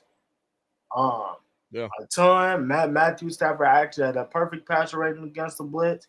He got a perfect passer rating going against OBJ. But I mean, like I said, I physically have to see with my own two eyes the clock hit 000 on Brady before I say, yo, this dude is actually out. He not retiring though. Let's stop that. Yeah, no, that must, Let's we not doing that. But I yeah, got Brady. I got Brady. that was wild to see. Hey, that was one of those that I was just like, are we really doing this? Are we really doing this? Like, are we doing the oh my god, I can't believe that Tom Brady's gonna keep playing after this. Now, what we might see, I'm not gonna lie to you. And I'm picking this pick based on I just think Brady's gonna be Brady. So I'm going with the Buccaneers. We could see the Rams run roughshod on Brady. If they bring the blitz, that could get ugly. You might see Brady get hit enough. I'm not even gonna say that. I ain't even gonna say that because I don't even want to put that on Brady. I ain't even gonna put that on Brady, man. Let's see what he does, man. Let's see what he does. So what'd you have? Well, hold on. I don't know if I wrote down your pick. Who'd you have winning that one? I got Bucks. You I got the got Bucks Bucks. winning that one. And what was the score? 23-20. 23-20. Yeah, dog. I see a low scoring game on that one, bro. I see a very different game than what we saw last week from both of these teams. See a very different game than what we saw last week from both of these teams. I really do. I really do. There you have it, y'all. There's our picks, man. So that would put for both of us. No, you went Green Bay, right? For you, Green Bay Buccaneers Yeah, playoffs again. Green Bay Buccaneers in the finals in the NFC Championship again. I've got San Francisco Buccaneers in the NFC Championship. I got Brady pulling that one out. And then Kansas City. Who did I pick? Kansas City versus the Bengals for the AFC Championship. And you went Buffalo, right? I think you went Buffalo. Something like that.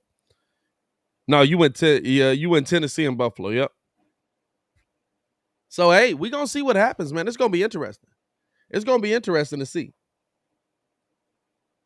It's gonna be interesting to see as we keep this thing pushing, man. Appreciate y'all for tuning in and rocking with your boy as always. Appreciate y'all for pulling up, showing love here.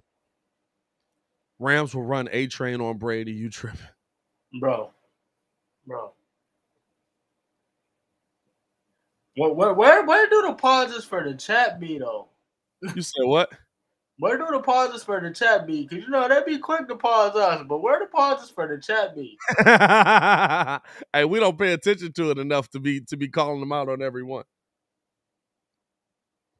He said San Francisco, I'm tripping. Hey, man, I think they match up best with them. I really do. I really do. We going to keep this thing pushing right along, man. Appreciate y'all for showing love to the show. Appreciate y'all for showing so much love to the channel, man. If you guys can't stay for the whole show, tune in for tune into the Kontender app, the Kontender, where you're hearing non-stop sports talk while you clock. You can listen to us live over on there. We're gonna have that. We're gonna have a lot of stuff coming your way. Like I said, Bulls live call tonight. That's gonna be with Steph and P.kidd, because your boy's gonna be at the game on the whole.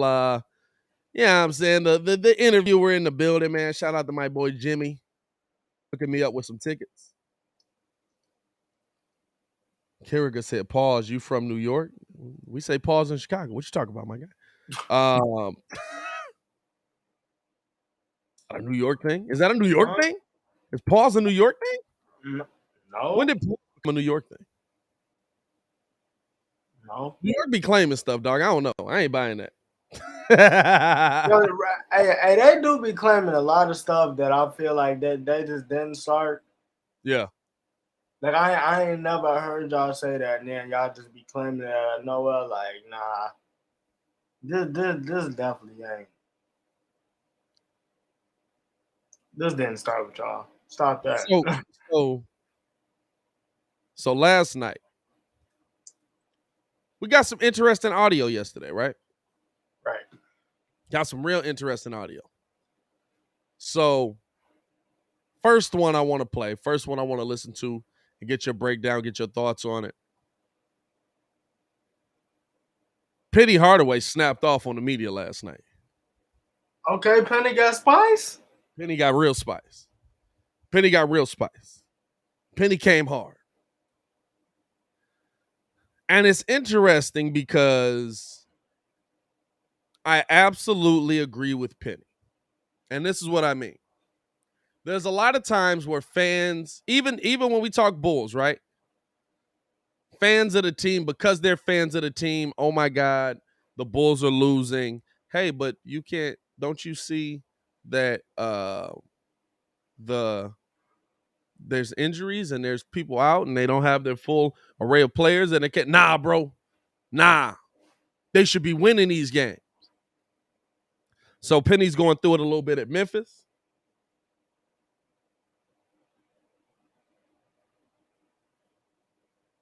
It's going to be,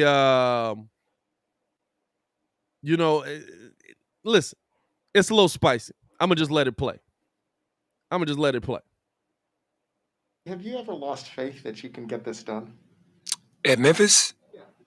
In the first half like that, when it's unfolding, is it embarrassing? And I think the one thing I can say to this media, because this media gets kind of fucked up sometimes when it comes to me, we don't have our full roster. Y'all know we don't have our full roster. Stop asking me stupid fucking questions about if I feel like I can do something. If I had my roster like they did, then I feel like I can do whatever I want to do. I'm coaching really hard. My boys are playing really hard. I'm not embarrassed about nothing. We have 4 freshmen starting. Y'all need to act like it. Act like we got 17 to 18 and 19-year-olds out here trying to learn how to play against 22, 23, and 24-year-old guys. Come on, man. Stop disrespecting me, bro. Like, don't do that. I work too fucking hard. I work way too hard for that. Y'all write all these bullshit articles about me, and all I do is work. We got young kids on the floor. They got young kids on the floor.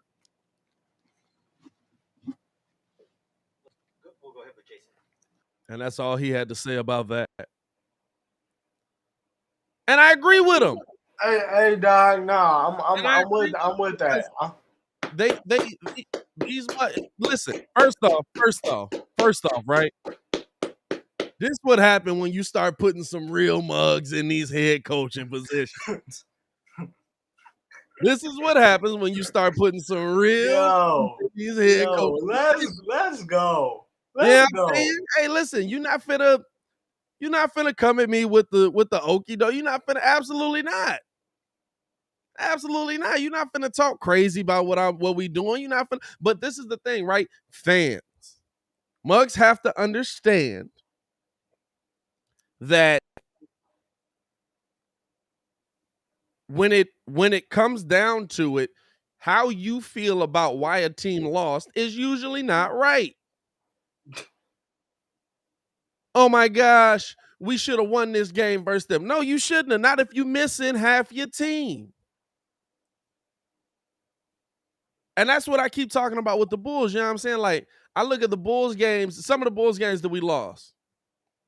Oh, we should have beat Houston. There's no reason well, dog, like, you just now getting Muggs back in. Y'all ain't played nobody. You trying to figure this out. Or we should have beat India. You know what I'm saying? Like, different games like that. We should have beat Brooklyn. No, you shouldn't. And I agree, you shouldn't have got blown out by 40.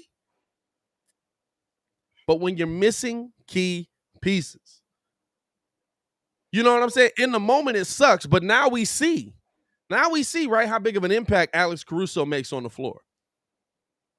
If Alex Caruso's out there, you think we get beat like that? You talking about to the Nets? To the Nets. If Alex Caruso, I think y'all lose, but not by 40. You know what I'm saying? It makes it a very different game. It makes it a very different game. And this one right here, this is a good comment. He said everybody missing players. Okay? Were they missing Kevin Durant, Kyrie Irving, and you know what I'm saying? Were they missing their main defenders? Were they missing their main scorers? It's about who you missing. It's about who you missing. Clearly, with the team that we got on the floor, Alex Caruso makes a huge difference.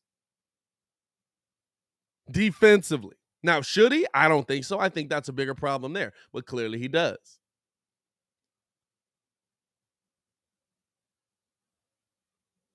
But I like how Penny broke that. Listen, if I had my full slate of team, do you think we would be here?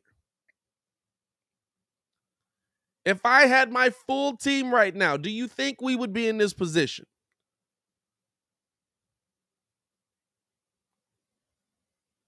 That's the truth on how this thing goes. That's just how it goes, you know what I'm saying?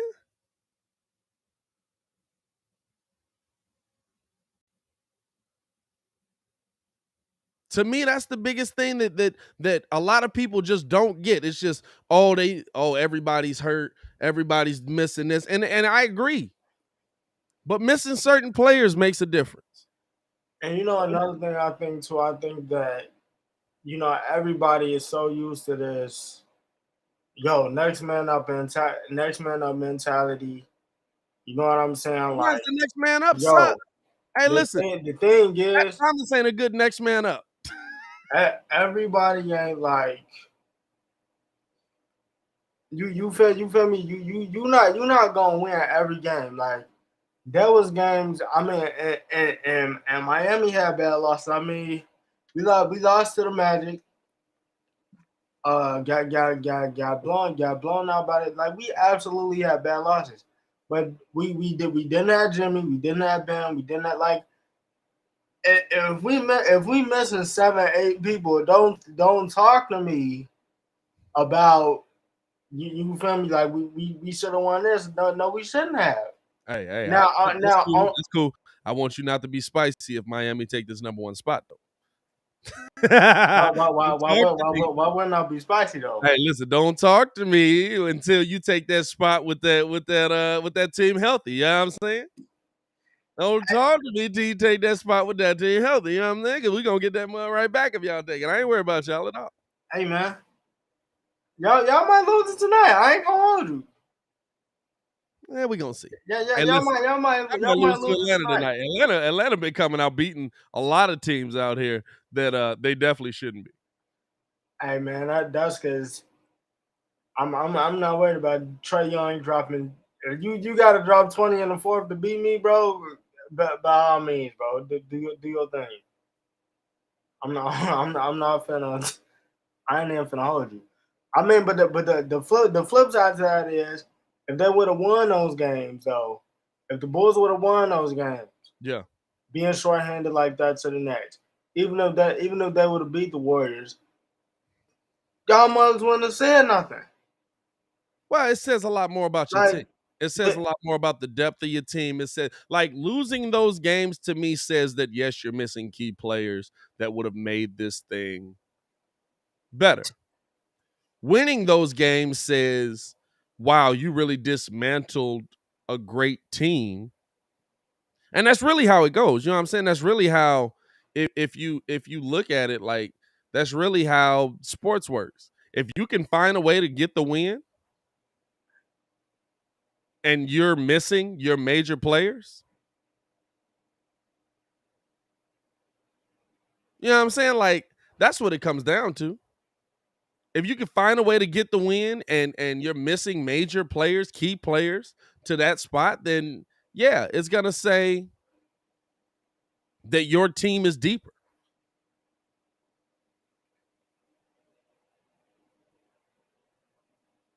That's just how it goes.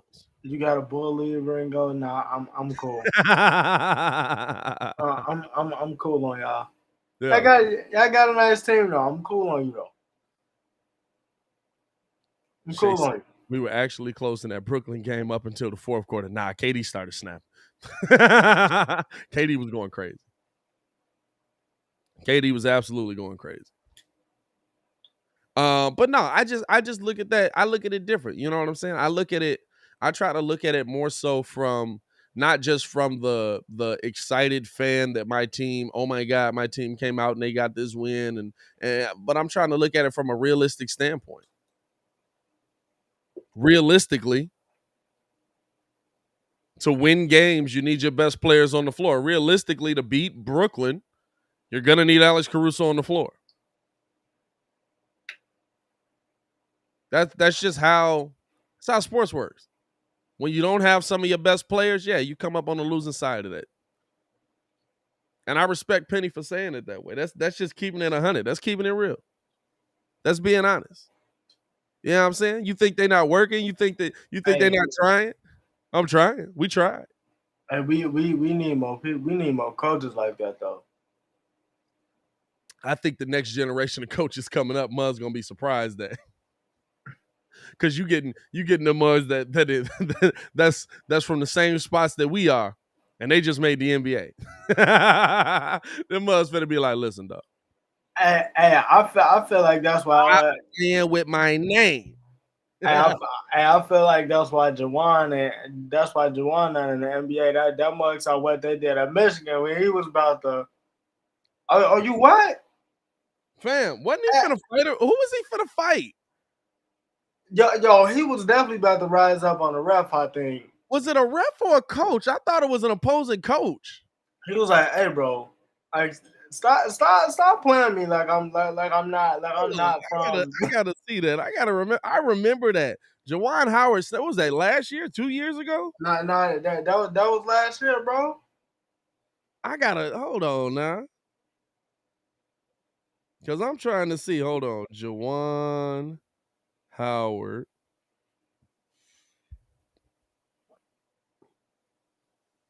The first thing to pop up is him crying. I'm really trying to see Michigan coach Juwan Howard. Yeah, he was trying to get at the ref. Yeah. That's it, bro. They was holding that man's all the way back. They was like, no, don't do it. Don't do it. Reconsider. Read some litter. Sure, on the subject. But no, man, that's funny, dog. Hey, I remember seeing that and I was like, man, you really can take like Chicago. You can take the kid out of Chicago. You cannot take the Chicago out of the kid, my boy. Or maybe this was toward. No, I think this was toward the coach, dog. I think Juwan was trying to fight the coach. That's crazy. And Juwan really said, pull up on me. It's whatever you want it to be. Oh, yeah, he was trying to fight the coach. Oh, he was absolutely trying to fight. Oh, man. Hey, that's a scary thing. Juwan Howard come flying at you swinging. No, but interesting audio there. The other interesting audio I heard last night. And I think that this speaks to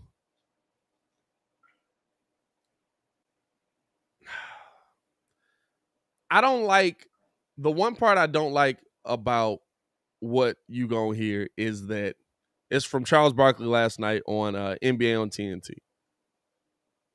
The one part that I don't like is where you hear Chuck say they're trying to make Russell Westbrook a scapegoat.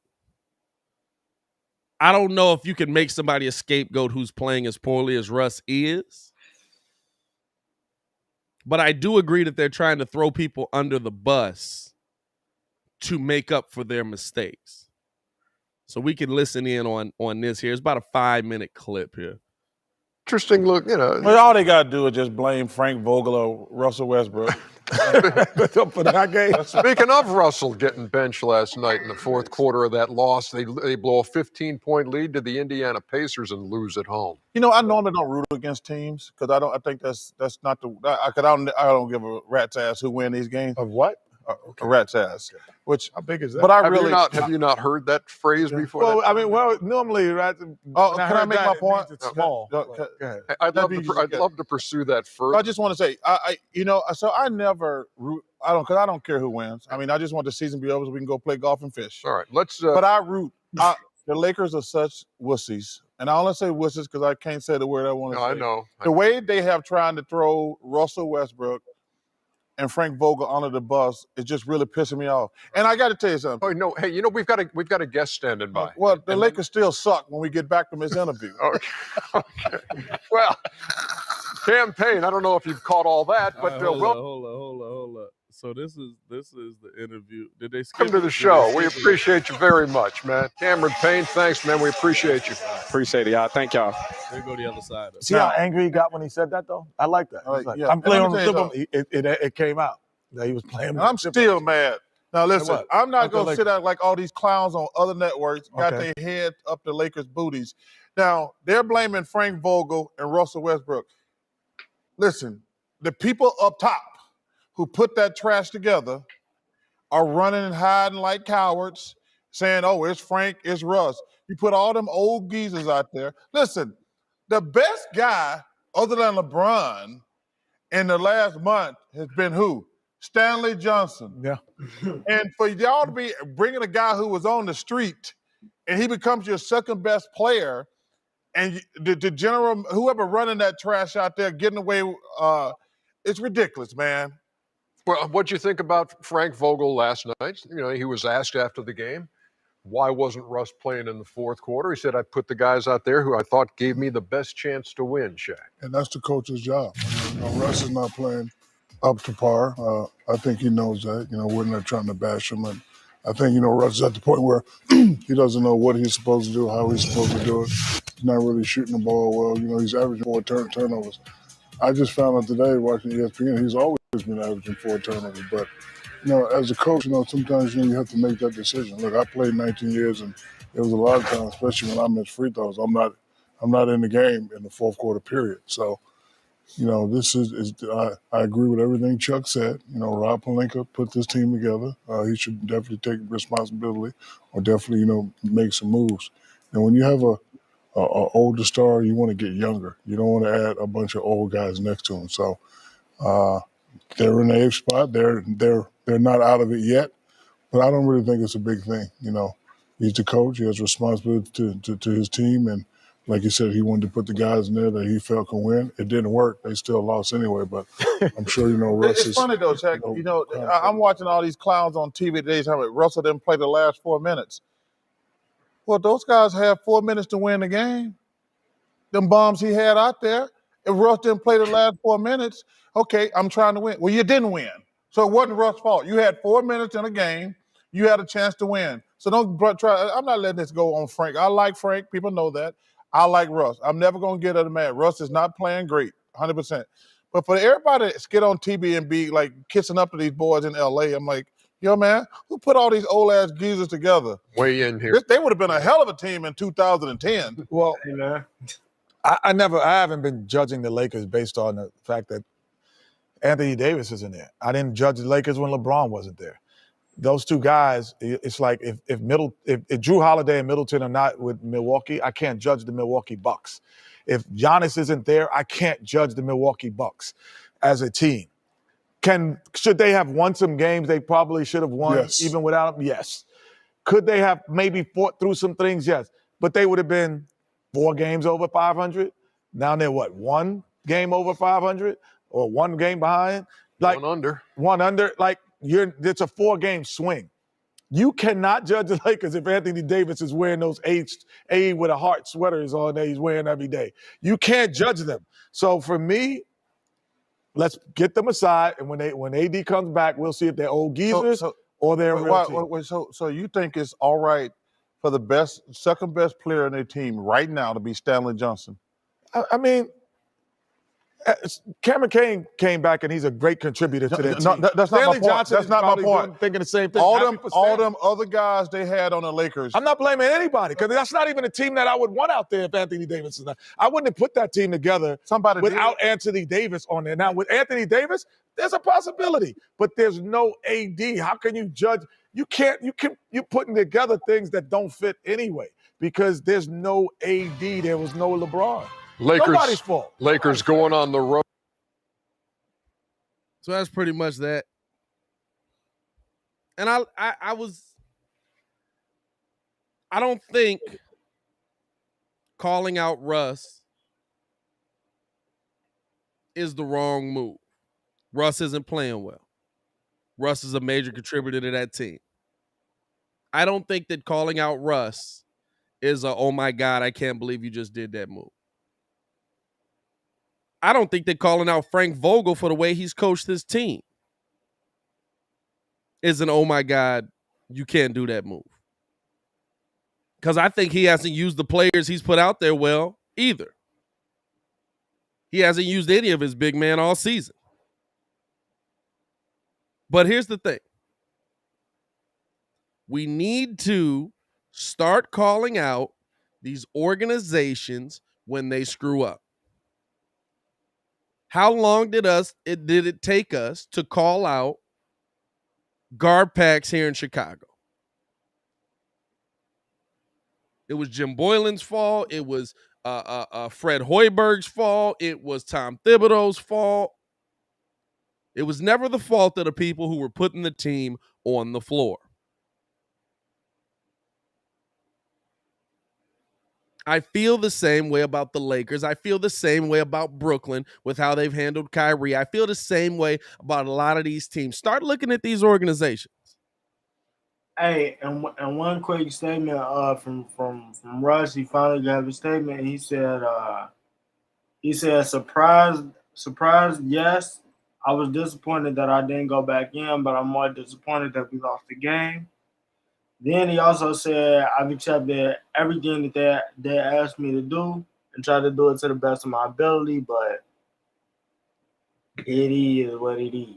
We said this yesterday, right? We said this, me and Kidd said this yesterday. There's going to be a moment, and the only reason I think it might not happen is because Russ is from LA. So he rocks with his guys. But there's going to come a moment where Russ has that honest moment and says, listen, I wasn't used right there. I wasn't utilized. I wasn't used to the best of my ability. I wasn't on a team that fit my strengths. I believe there's going to come that moment. I don't know if he comes out and bashes them hard. But the thing that I don't like is like certain people are exempt of this. You know what I'm saying? Organizations are exempt of this. LeBron is exempt of this. We know who wanted this team put together. And look, Russ came to Bron. Bron signed off on it. Then Bron went to Rob Pelinka, and Rob signed off on it. Yeah. The thing you played that soundbite, and the issue that I have with that soundbite is what Kenny said. I cannot judge this team because we have not seen them with Anthony Davis. Yes, we have. We have. We did. They were also bad. They still suck. Like, and bro, it's not like it was gonna change. We said this the minute that they got him, and they As we filled got out the the rest. super producer Joel Holt joining the show.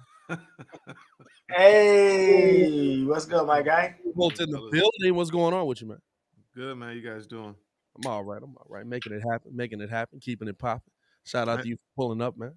No, we just breaking down Chuck going off on Russ on the Lakers last night, and on the Lakers brass. I missed that part, but I heard what you guys were talking about. I agree with Ringo. Like, we knew this wasn't going to work the minute they got Westbrook. He's a black hole. Yeah, and the thing that I was saying, and it's like what Pat was saying to me the other day, and I really had to think about it. You put Russ in Miami. We got Tyler Hero. We got Dunk. We got Caleb Martin. We got all these guys. We got Jim.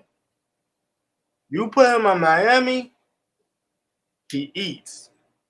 Yeah, because he's a shooter. Like You have to spread the floor. this team wasn't built right from jump because when they got him, I was like, okay, cool. Let's fill out the rest of the roster. And I remember we said right here on the show. Yeah.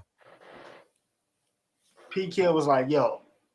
I'm like, yo, where the rest of the shooters at? P.kidd was like, yo, they got Melo. Cool. Where the rest of the shooters at? They're gonna be fine. They're gonna be fine. I promise you. You can't have two LeBrons. This doesn't work. The whole thing was Russ was technically supposed to spare LeBron, and then it was gonna be him and AD on that second unit with the rest of the shooters, and they never got the rest of the shooters. Yeah. So it's not. Forget about the shooting because that's cool, but we've seen Russ impact other facets of the game, and he can't do that right now on his team. Just like LeBron can, and AD, the only time he was effective is when he was in the bubble. Well, that's why I tell Muzz. And by the way, he had 4 months off. Yeah. No, that's why I tell Muzz, like, I don't judge Russ's career based on this season because, of course, his assists are down. Russ gets his assists driving to the bucket and kicking it out to a shooter. Of course, his points are down. Russ is being told to be the shooting guard on this team when Russ can't shoot. Like, I love it. I mean, I love it. That means that LeBron can't get another fake championship. I love it. I'm like, thank you. How's the championships fake? I mean, it's like it was a puppet kind of. I mean, look, yes, Miami got there, but I mean, like, y'all win that championship. Is it fake? I'm just saying, AD gets there and he's just beating up. Like, I mean, Miami had like 6'6" centers. He's like, yeah, I destroyed it. It was like beating up some. And look, for disclosure, I'm not gonna hold you. Healthy Bam, healthy Dragic, possibly different story. I'm just saying, it's a shortened season. It's kind of like, it's like when the Spurs won, in the lockout year, right? It's like it wasn't the full thing, man. It was a throw to me. Yeah, exactly. I can't respect it. I can't respect it because now you're talking about I'm the greatest. It's like you won 4 out of 10. And then the thing was, I don't say no ring fake because if the Bulls had got that joint, you better believe That's different. I'd be beating my chest for 7. That's different. That's in Chicago. Hey, but you know what? You know what though? I challenge y'all to go back when the Lakers got that ring in the bubble. Rachel Nichols interview. Right. Hey, I know. Hey, listen. Glad you really black. mean. Listen. Good Lord. As many pauses as you got. hey, as many pauses as you got. Hey, funny. come on now. Come on, let's not do that. Hey, go back and look at that interview though, because she asked AD, "Hey man, is there anything you got to prove? Anything left? Hey, I'm straight." It just. I mean, when you win a championship, you are straight. Like, what I'm gonna prove? I'm a world champion. It just felt like. I mean, it feels Listen, just like AD at this point is way too far in his career to be going like, I'm gonna go out and break Bill Russell's records. AD ain't. You know what I'm saying? So there's never gonna be. He's never gonna catch 10. That's the difference. But he's never gonna between him and Giannis though. But he's never. But Giannis is probably not gonna catch Tim. But Giannis is still also hungry, has though. the age to do it though. How old is AD? 29? 28. 28. So you talking 5 more years. 6 maybe, but 5 at real. Like he gonna be dominant. Dog, if we not playing to win, what's the purpose? No, I'm not saying you're not playing to win, but let's be honest. Do you think he's gonna win 4 championships in the next 6 years? Who, Giannis or AD?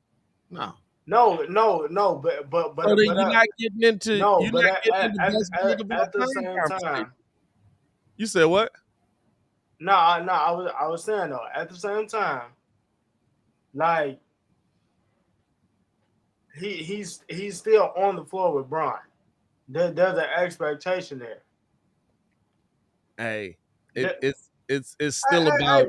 Hey, bro. You could be Hey, I don't really care. You could be cool with mediocrity all you want to, but if we ain't playing to win, what's the purpose? Hey, fam, a championship ain't too me. Hey, listen, if a championship is mediocre, let me be mediocre. Yeah, Pat, come on, man. Really, they showed up. They had a stacked squad as it was, and they basically showed up in a shortened year.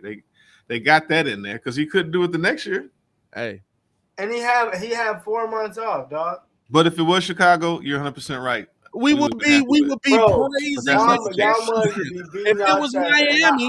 If it was Miami, nobody would be trashing this championship. It's because it's LeBron that we trashing this championship. Yeah, because he tries to stack his squads. He's looking for the shortcut to win. Hey, you gotta go through it. You gotta slay the real dragon, man. You can't do it where it's all puff. Hey, listen. I agree with you, but it's a lot of dudes that have won in the last 10 years that stacked the deck. Yeah, LeBron. Hey, listen. Golden State said we won 73 games. Hey, let's add KD. That's different. Hey, that was different. KD's choice. Listen, it was AD's choice to come to LA. Who's breaking up? Is that me or you guys? Probably me. The difference is that the GM did an excellent job drafting and developing and building a team. So they already made a contender. And then they out LeBron because of great cap work. They could now say, hey, we could afford the best player in free agency. Now, it was kind of a cake move for KD to go over there. But the point is that the GM, that team built that team versus we're going to collude and get 2 of the top 3 all-stars to come join together here, shed everybody else, give everybody basically a league minimum deal. And then we're going to just win all these championships. And then they don't even do it. So It's like. It's about. And then the thing is that Golden State was already winning. It was just more of a chump move that old boy goes over there. You stack the deck, though. 73 wins. All right, let's add KD. Huh? Y'all trying to win 82? Y'all trying to go. The point is that team was built like that. And it was a cohesive team versus – we're going to just slap some guys together. Let me get some of the best players I can get. What the Bulls do? And then who are you going to beat? What did the Bulls do this year? Huh? What the Bulls do this year? Well, dang it. Are you going out? It's like it's going in and out. Maybe it's me. It might be your headphones. Oh, it's this little whack adapter. I get it. All right. I said, what the Bulls do this year? They signed great players. Y'all had great cap. The GM put the team together. No, they cut everybody else. And then they just. Who did they cut? Fam. We had who was on this team last year? I don't even remember. It was so Chris- bad. Cristiano And Kobe. Felicio. Oh, That's it. nobody. Laurie and Kobe. Laurie and Yeah, Kobe. that's all I remember. Zach. That's all that's left. Zach, Kobe, team and was Vooch by the terrible. end of the year. Zach, Kobe, and Vooch by the end of the year. The GM absolutely went out and put this team together and paid to build this team. We just don't care because it's here. We didn't draft this team. No. I think there's a difference between if it's a strategic move and you're putting pieces together, and versus the issue is that you got a guy that's supposed to be the guy of his squad, and he's plucking the best guys of everybody. This is more like a Denver East team. This is not like, oh, we're getting the most highly coveted free agents. I mean, the most highly was probably Lonzo, if that. These are good pieces to put a true team together. I mean, that's just because our team wasn't good enough to go get an AD. You know what I'm saying? Like, listen, if we Pat, what do you want? What do you want, Pat? Listen, I'm just saying. He definitely be trying to play both sides though. What do you want? 100. What do you want? Hey, Ringo, if AD had chose Miami, would you be mad? No, but at the same time, bro, I know you capping. Come on, I know you capping because on the bro, you have said multiple times. When we have been in game chat outside, this is how competitive Pat is. Yeah, I'll play the game, but I'm not never gonna say somebody's better than me. I'm not gonna say he's gonna slide me while we on the game. Say you better than me. You're not finna slide me. And, sometimes you gotta hold that L though. Oh, okay. Going down with the ship. My point is, you're not gonna play not to win. No, listen, I don't think AD should play not to win, but when you ask somebody after a championship, do you have more to prove? He just won a championship. He just proved that he was the best team out of the bunch. Come on, man. It's like y'all was the healthiest team out of the bunch. A stacked healthy team. That make a difference. Giannis was the healthiest team out of the bunch last year. You know what? I don't know. Let's change topics. This is just ridiculous. It's something about true competition, man. It's something about Kyrie, if they wasn't competing down in the bubble. I'm saying it's something about going against the best instead of stacking your squad, trying to steamroll through. You just want to see it done like it was done in the 90s, and there ain't no team built that way no more. I'd like to see it done, period, the right way. Yeah, no team is built like that anymore. The Bulls aren't built like that. The Bulls are the best team in the Eastern Conference. The only player we had on this team last year was Zach LaVine and Vooch and Kobe. Yeah, so they signed 2 players to fit a scheme that works together. A whole team. Yeah, okay. Derrick Jones wasn't here. Tony Bradley, Troy Brown was a trade. Whoa. Yeah, but that's a bad. Time out. Instead, let's talk about hockey. we claiming Tony out I'm just saying he wasn't a part of this team. I was gonna say because I'm saying is I'm not letting no other grown man pick me up. If we're talking about doing, the thing is, we know that LeBron had his hand in it. That's why we don't like it, right? We know that LeBron signed off on Russell Westbrook coming. We know that LeBron signed off on Carmelo Anthony coming there. We know that Bron placed that call. The thing that we don't mind is if AK do it.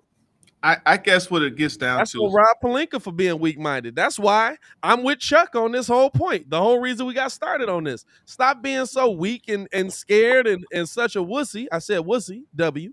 That you don't want to stand out there and say I put a bad team together. I guess what it really gets down to it for me is that you can't call yourself the king, and then you have to pluck and get the best players, and then call yourself the greatest of all time. That honestly is what it really is for me, and I think for most people. I mean, we could live with players kind of creating teams, getting together, but when you try to exalt yourself so high, but you need everybody else to be there for you, that's where I have a problem with, and I can't respect it. If I'm the greatest, like I like Dame's position. Come to me and we're gonna work together. But other than that, no, you can't sit there and exalt yourself like you this, all that, and you don't even have, you getting your shoes through Nike themselves under. It's like you're not. I'm Hey, sorry, can't do yeah, it. I'm saying it's the NBA now. Can't Yeah, be mad at. that he basically jacked up. Yeah, I mean, I think it started with Boston. no, Boston traded for that team. Well, you still got Boston. It started with Boston. I feel like LeBron just took it to a whole nother level. Boston Boston is a traded little. for that team. KD just kind of overkilled it. But Boston, I mean, first of all, you got the GM who made the trade where he gets You Ray, gotta make right? them trades work. He gets Ray Allen, and then they get him to sign off. Now, it doesn't look good that Danny Ainge and Kevin, old boy from Minnesota, are like Garnett, yeah. no, not Garnett, the GM, Oh, Kevin McHale. Doesn't help that they're buddies. Yeah. But they really were past their prime. It's like that was a last hurrah. This isn't like the guy in their prime, and we're going to basically LeBron and them said we're going to win not 4, not 5, not 6. They tried to go for a run. Kevin Garnett and them like, yo, I got maybe a year left. And actually they would have won 2 if Kendrick Perkins doesn't get hurt, because I hated that the Lakers got that championship. Because Perkins was beating up Gasol and Bynum. And then when he got hurt, they had no interior presence. Yeah. So Kobe shooting 4 for 60 in the finals. Looking to get that 5th championship. Couldn't stand it. Hey, I don't know, man. It's just it's what the NBA's become. It's what sports have become, honestly. Look at the Padres in baseball. You look at Tom Brady down in Tampa in football. Yeah, it's what sports is. The Yankees. The Yankees a little different. Yankees always did that. To me though, that trash was funny, especially when the Yankees was trying to get Giancarlo Stanton and Derrick Jeter took over in Miami. Yeah, he's like, hey, bro, I'm gonna just go in and serve this up. You ain't even gotta like. Hey, I just want the chips with the dip. You know, just give me the hot Cheetos with the side of cheese and meat. Side of cheese. And I'll give you Giancarlo Stanton for the free. I agree with Raging Oracle. Yeah, it's just a weak mind that we got going on today, man. These dudes ain't trying to go hard. Everybody just want to play with their friends, which I mean, at the end of the day, I ain't mad at, but I just think that it's players having the power now, though. Yeah, you know what I'm saying back then, we liked the '90s how they were loyal and they ain't had no option. They didn't have. That's kind of true. Didn't have an option to leave until he cussed everybody out in Philly. Right. Chuck didn't get an option to leave till he literally went through everybody in the building and was like, "You're cool, you're cool, you're cool." Yeah, I'm saying like. Then they were like, maybe we should move on from Charles. I don't know. There's still. I think that you have a generation of entitlement that they're not necessarily going to go through what it really takes to win. And so it's kind of like a spoiled kid when they don't get their way versus having to really earn something. You earn it more when you work for it, right? I mean, it means more to you. Like if someone gives you a car, right? You don't really care, especially if it's a car you don't really want. You're not going to really take care of it. But when you have to earn and buy that car, it don't even matter what car it is. You're going to take care of it, wax it, because that's my first car that I had to earn. My father wouldn't let me touch one of his cars for nothing. I'd be, Dad, I'll wax it, wash it, whatever. No, because he's like, if you get in an accident, I'm not driving your car. So when I finally got mine, it was a Caddy. He had a big Fleetwood. Like he wouldn't let me touch that car for nothing. I finally bought my own Fleetwood. He knew what you was on. What'd you say? What'd you say? I said he knew what you was on. He knew what you was on. But you earn. But the thing is that you work for it. You earn it. It means more when you have to actually work for it. Doesn't mean nothing when it's just given to you. You have to tell you don't even respect it. Yeah, I mean, I'm not gonna lie about that. I'm definitely with that, which is why, like, I mean, this been to the Bulls talk. I mean, it's cool, but like Muggs is just like, dog. If they ate him up in Philly, like the way that y'all be trashing Vooch on Twitter, like You talking about Ben Simmons? yeah, I mean, think of that times 10. Like, bro, we not getting Ben Simmons. You know what we would have to give up to get Ben Simmons? That's just why would we want Ben Simmons? Right. You know what I'm saying? Talk about weak-minded people. Yeah, he's like the epitome of entitlement. Dude, no way. 35 million. I don't want to work on a layup package. Well, if you don't get your I was worried Danilo Gallinari was gonna block me from behind. that's like Kid said. Kid was breaking it down one day. I said, fam, you 6'10. What is he? 230. You worried about Danilo Gallinari blocking your shot from behind? Kid was like, I'm not worried about Danilo Gallinari right now. Like man, that dude came in the league with a calculator. That's all he was doing. He was just calculating the money he getting. That's all he was doing. In college.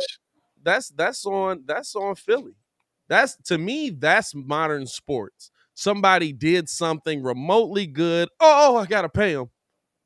Well, the potential thing. It's the overpaying for potential and not seeing it through fruition. Hey, listen, the craziest thing to me, as much as I love Buddy, is that Michael Porter Jr. cleared 200 M's. There's no way I would have paid that man until I know, hey, can you stay healthy for more than 20 games? Out for the season. I mean, but at least I would have did it how Philly did Joel Embiid, because Joel Embiid has it in his contract where, if you hurt your back and you out for the season or you hurt your foot or something, you have to give us some M's back. Yeah, because you was already a risk.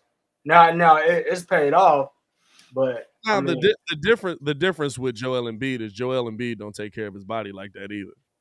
Yeah, he was already hurt. He was hurt coming in the league.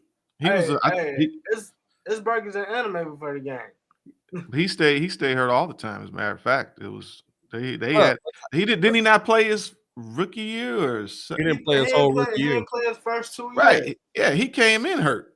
But the thing is, when he started playing, you see him on the sideline slamming a Big Mac while getting a massage. It's like those two things don't go together. Mm-hmm. You can't be banging a Big Mac and getting a massage. What's happening right now? But nah, man, I look at like situations like that, even with how Ryan Pace paid people, way too early. You let people play. They're on a rookie deal for a reason. It's not, you know what it is? It's like in today's NBA and in today's sports world, it's disrespectful if you let me get to the third year of my deal and don't extend me. It's like, no. You know what I love about Jerry? And this is taking it back. But when Jerry Reinsdorf told Scottie Pippen, I would not sign that deal. But if you come back to me, or if you sign that deal, do not come back to me asking for another deal. I want to see that. And everybody, but Scottie got you these rings. You should have respected him more. You should have. No. Keep it a buck. I told you up front, do not sign that deal. I'm telling you where the league is going.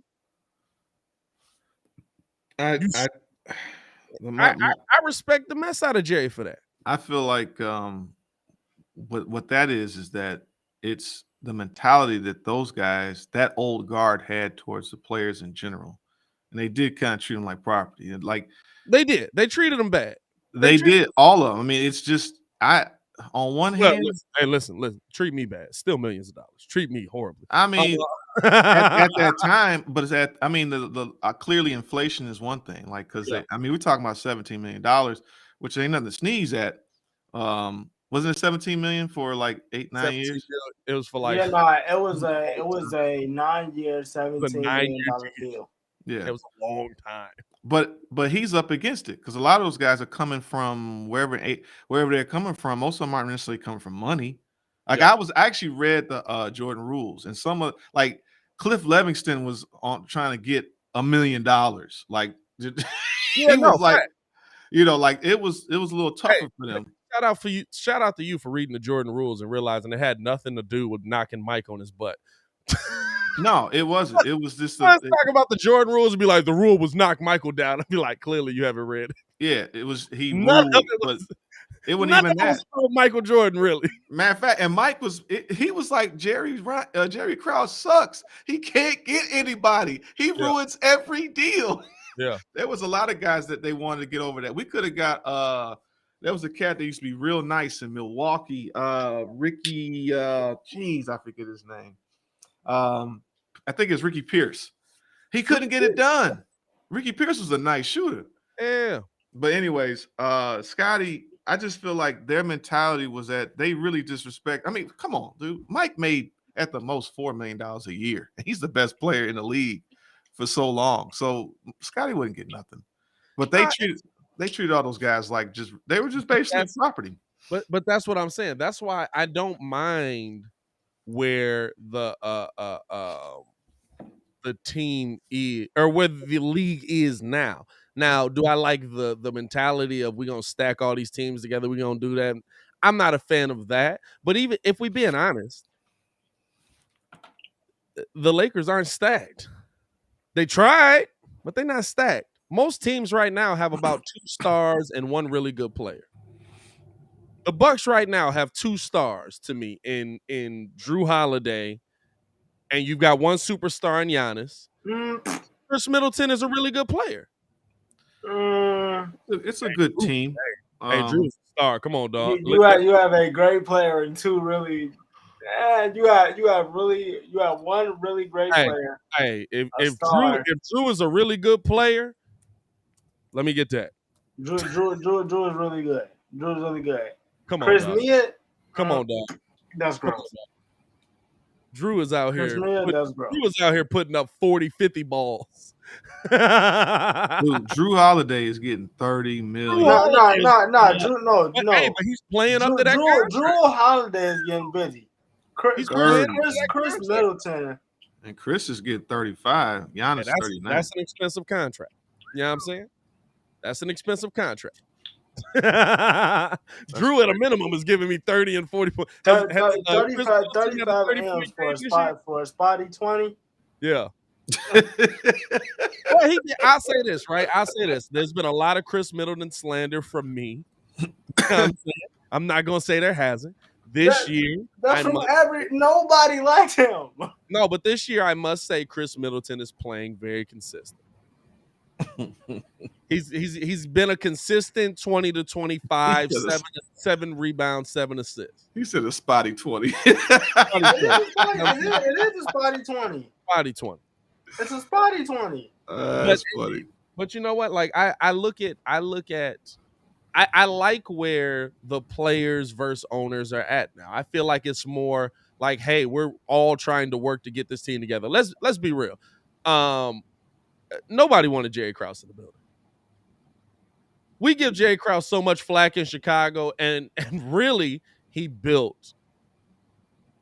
Without Jerry Krause, you don't win 6 championships. No, it is. No, Without he did. Krause, who drafted Jordan? Now that was a layup missed by Portland. Who drafted Scotty? Who went out and got Dennis? When everybody He didn't want Dennis. Hey, look, he didn't want him. Stack got him. He didn't want him, but it was one of them like, all right, I still got to get this done. Nobody wanted Dennis. He signed off on it, but Nobody Stack was like, yo, this dude will work. You know what I'm saying? Nobody wanted Dennis, though. That's what Muzz don't remember. Dennis was in San Antonio. San Antonio was like, we want to get this dude away for the wedding dress he's going to wear. Right. To me, the thing is that he gets credit for what it is now, but what could have been because he couldn't get major stuff done. The only real move he made was getting Scotty and Horace. And Dennis, Stack, those are big moves. I mean, but Mike. If we're looking at it like that, the only real move Buddy made out in Golden State was getting Clay and Dre. He didn't draft Curry. He drafted Steph. Okay, so he drafted 3 of them. Jerry Krause drafted Michael. No, he did not. He didn't draft Mike. That was old boy that went to the Nets. Oh, that's right. Okay, all right. Well, hey, Jerry Krause got the second and third piece. You know what I'm saying? Yeah, but he lost Horace because he didn't want to pay him. Hey, listen, we get Dennis Rodman because you wanted to be cheap and didn't pay Horace. So then they fell apart. Hey, I ain't mad at that because Horace was causing real beef up in the building. Well, I'm just saying, but Horace was causing real beef in the building. At least, but then he goes to Orlando, and they're an extremely formidable team after that. They go to the finals with Horace the next year. They went. They would have. I think they would have. Scott, Shaq and Penny say that if Anderson never smoked those free throws in the first game, they probably would have won. They probably would have beat the Rockets. Yeah, but even still, it doesn't matter. The Orlando didn't want to pay Shaq, and so that's bad GM. I know. Yeah, they definitely didn't. So when you do that, you've lost him. Period. So that team could have possibly rebounded. But see, and if you ever watched that little documentary on them, I did. They messed with Nick Anderson's head. They put these incentives in there, like if you miss free throws, and it's like you guys, they mess with these players, and they didn't respect them. That's what I'm saying though. That's the difference in the 90s to now. I'd rather have it now. I'd rather have it where Muzz, like, AK's coming to Zach LaVine and saying, listen, we're thinking about making this move. What do you think about this? I understand this dude's on your team. It could be, you know what I'm saying? Like, you're having those conversations with your star. Jerry Krause wasn't coming to Michael Jordan saying, hey, I'm thinking about going to get Scottie Pippen. At that time, no, that was like 2-3 years. The ownership was here, management was here. I would rather have it the way it is now. And I think LeBron takes it a little too far the other way. You know what I'm saying? I think Bron's sitting in Rob's office while Rob's fetching him coffee. Look, but I see this coach was saying drop. I'm not saying that Horace Grant is like, in terms of totality of the Orlando Magic being a great team, he had impact. It's still Shaq and Penny, but they needed another rebounder. And once they did that, they really became one of the best teams in the East. And then now back to Krause. Look, I'm not saying Jerry Krause wasn't necessarily a terrible GM to the degree that he gets some credit. I'm not going to give him all the credit because there's things that he didn't do that could have probably even been better. But Mike. What hurts him is bringing in his buddy. Huh? What hurts him is bringing in his buddy. Who? Tim Floyd. Oh, well, yeah. I mean, you got the best coach. That's what hurts him the most. Yeah, but that's the thing. You literally watch these guys the demise an entire dynasty. How do you get credit for being so great? So you're arrogant to think, hey, I could do it all over again. And it blew up in his face. I wouldn't have brought Scotty back. Now, absolutely wouldn't have brought Scotty back. I wouldn't have brought Scotty back. Dennis was done. But y'all missing the point. Mike said Mike would have stayed if they kept Phil. Phil Jackson didn't want to stay. Phil Jackson wanted to go fix his marriage. Yeah, but either way, how do you let the best coach leave and you can't work that out? Because you don't care. You don't want to pay all these guys. They didn't want to pay them. If Phil Jackson says, hey, I got to step away from the game of basketball because I'm trying to save my marriage, I'm not finna be like 20 mil. Hey, don't worry about that marriage. How do we know? I mean, I can't Hey, comment man, on we that. got plenty of girls on the road. Listen, around Jordan, the ladies will come, Phil. You know what I'm saying? Like we don't. I mean, I don't know to see it unless there's other reports about that aspect of it. Still on paper. And then the thing is, I mean, even in Scotty's book, he says that Mike would have stayed, but at the same time, even when Phil left, he had the choice because but before he went to the Blazers, I think he said he called Phil and tried to get over there with Kobe with the Lakers, yeah. Yeah, and then Phil was like, nah, we cool, we good, right? I heard, I heard that. Yeah, nah, I'm straight on that. No, you had egos. Jerry Krause's ego. The whole point of The Last Dance is to show how bad of a job actually Jerry did with the ego. Yeah, it was Mike. Nah, it was like the crazy thing about it is go ahead. No, I was gonna say the crazy thing about it is The Last Dance was strictly about Mike, and then like Pip was on that too because in the opening chapter of the book, he was like, I really don't have a problem with The Last Dance. Like, I'm cool with the fact that they should have shut off Mike. but I also had a Hall of Fame career too. So they also should have showed me off, even though technically we had other pieces. But I feel like they should have showed me off more than Man, everybody else. when it says at in the opening credits produced by Michael Jordan, guess what the documentary is going to be about? Scotty, me trashing all the people that I disliked, and me winning a lot. And by the way, Scotty, He was in the book. Like the book confused me because he's literally in the book talking about like he was basically just throwing hissy fits when he got in. Like it was literally like, oh, Mike and Doug are basically like he literally said like, oh, I thought that they had a weird relationship because they was always talking. Mike and Horace played the same amount of minutes. He always gave Mike off. He never gave us off, even though we played the same amount of minutes. And they was always kissing each other butt. I thought it was gross because I wasn't getting that type of love. Thought it was that's gross. That's gross. That's Yeah, but gross. Scotty didn't make the first All-Star for like 3 years. Like he had to develop to who he was. Even when you read the Jordan rules, it's like they were everything was contract based, incentive based. They weren't going to get paid if they didn't play. So Mike would ball hog like crazy because he could, and he was getting some of his money, but he also just he knew he was better than everybody. Scotty was motivated, and Horace was getting mad because a lot of the all the playing time all the scoring was pretty much going to Mike or Scotty because Horace is like, I was the all-time scoring leader at Clemson, and he's like, I can do more, but he didn't, he couldn't basically take over like that because Mike was just that great. Yeah. I don't know, Scotty, dude, Scotty gets a lot of love, but they basically just, if you just look up the internet, you can see everything that Scotty did. It's like, there's video of you. Hey, but this the thing. I think Scotty need to look up everything that Scotty did. Like you forgot. I think Scotty need to look up everything that Scotty did. You know what I'm saying? Bro, Scotty be like, they don't love me like that. And it's like, I don't. Dude, when I was growing up, because I'm an old guy, I used to ride my bike, and I remember we would talk. Who's better, Mike or Scotty? At one point in time, we used to have those discussions because Scotty was cold. We love Scotty. Scotty is like, but I don't understand why now you're just trashing your own legacy. You're not looking good doing any of that.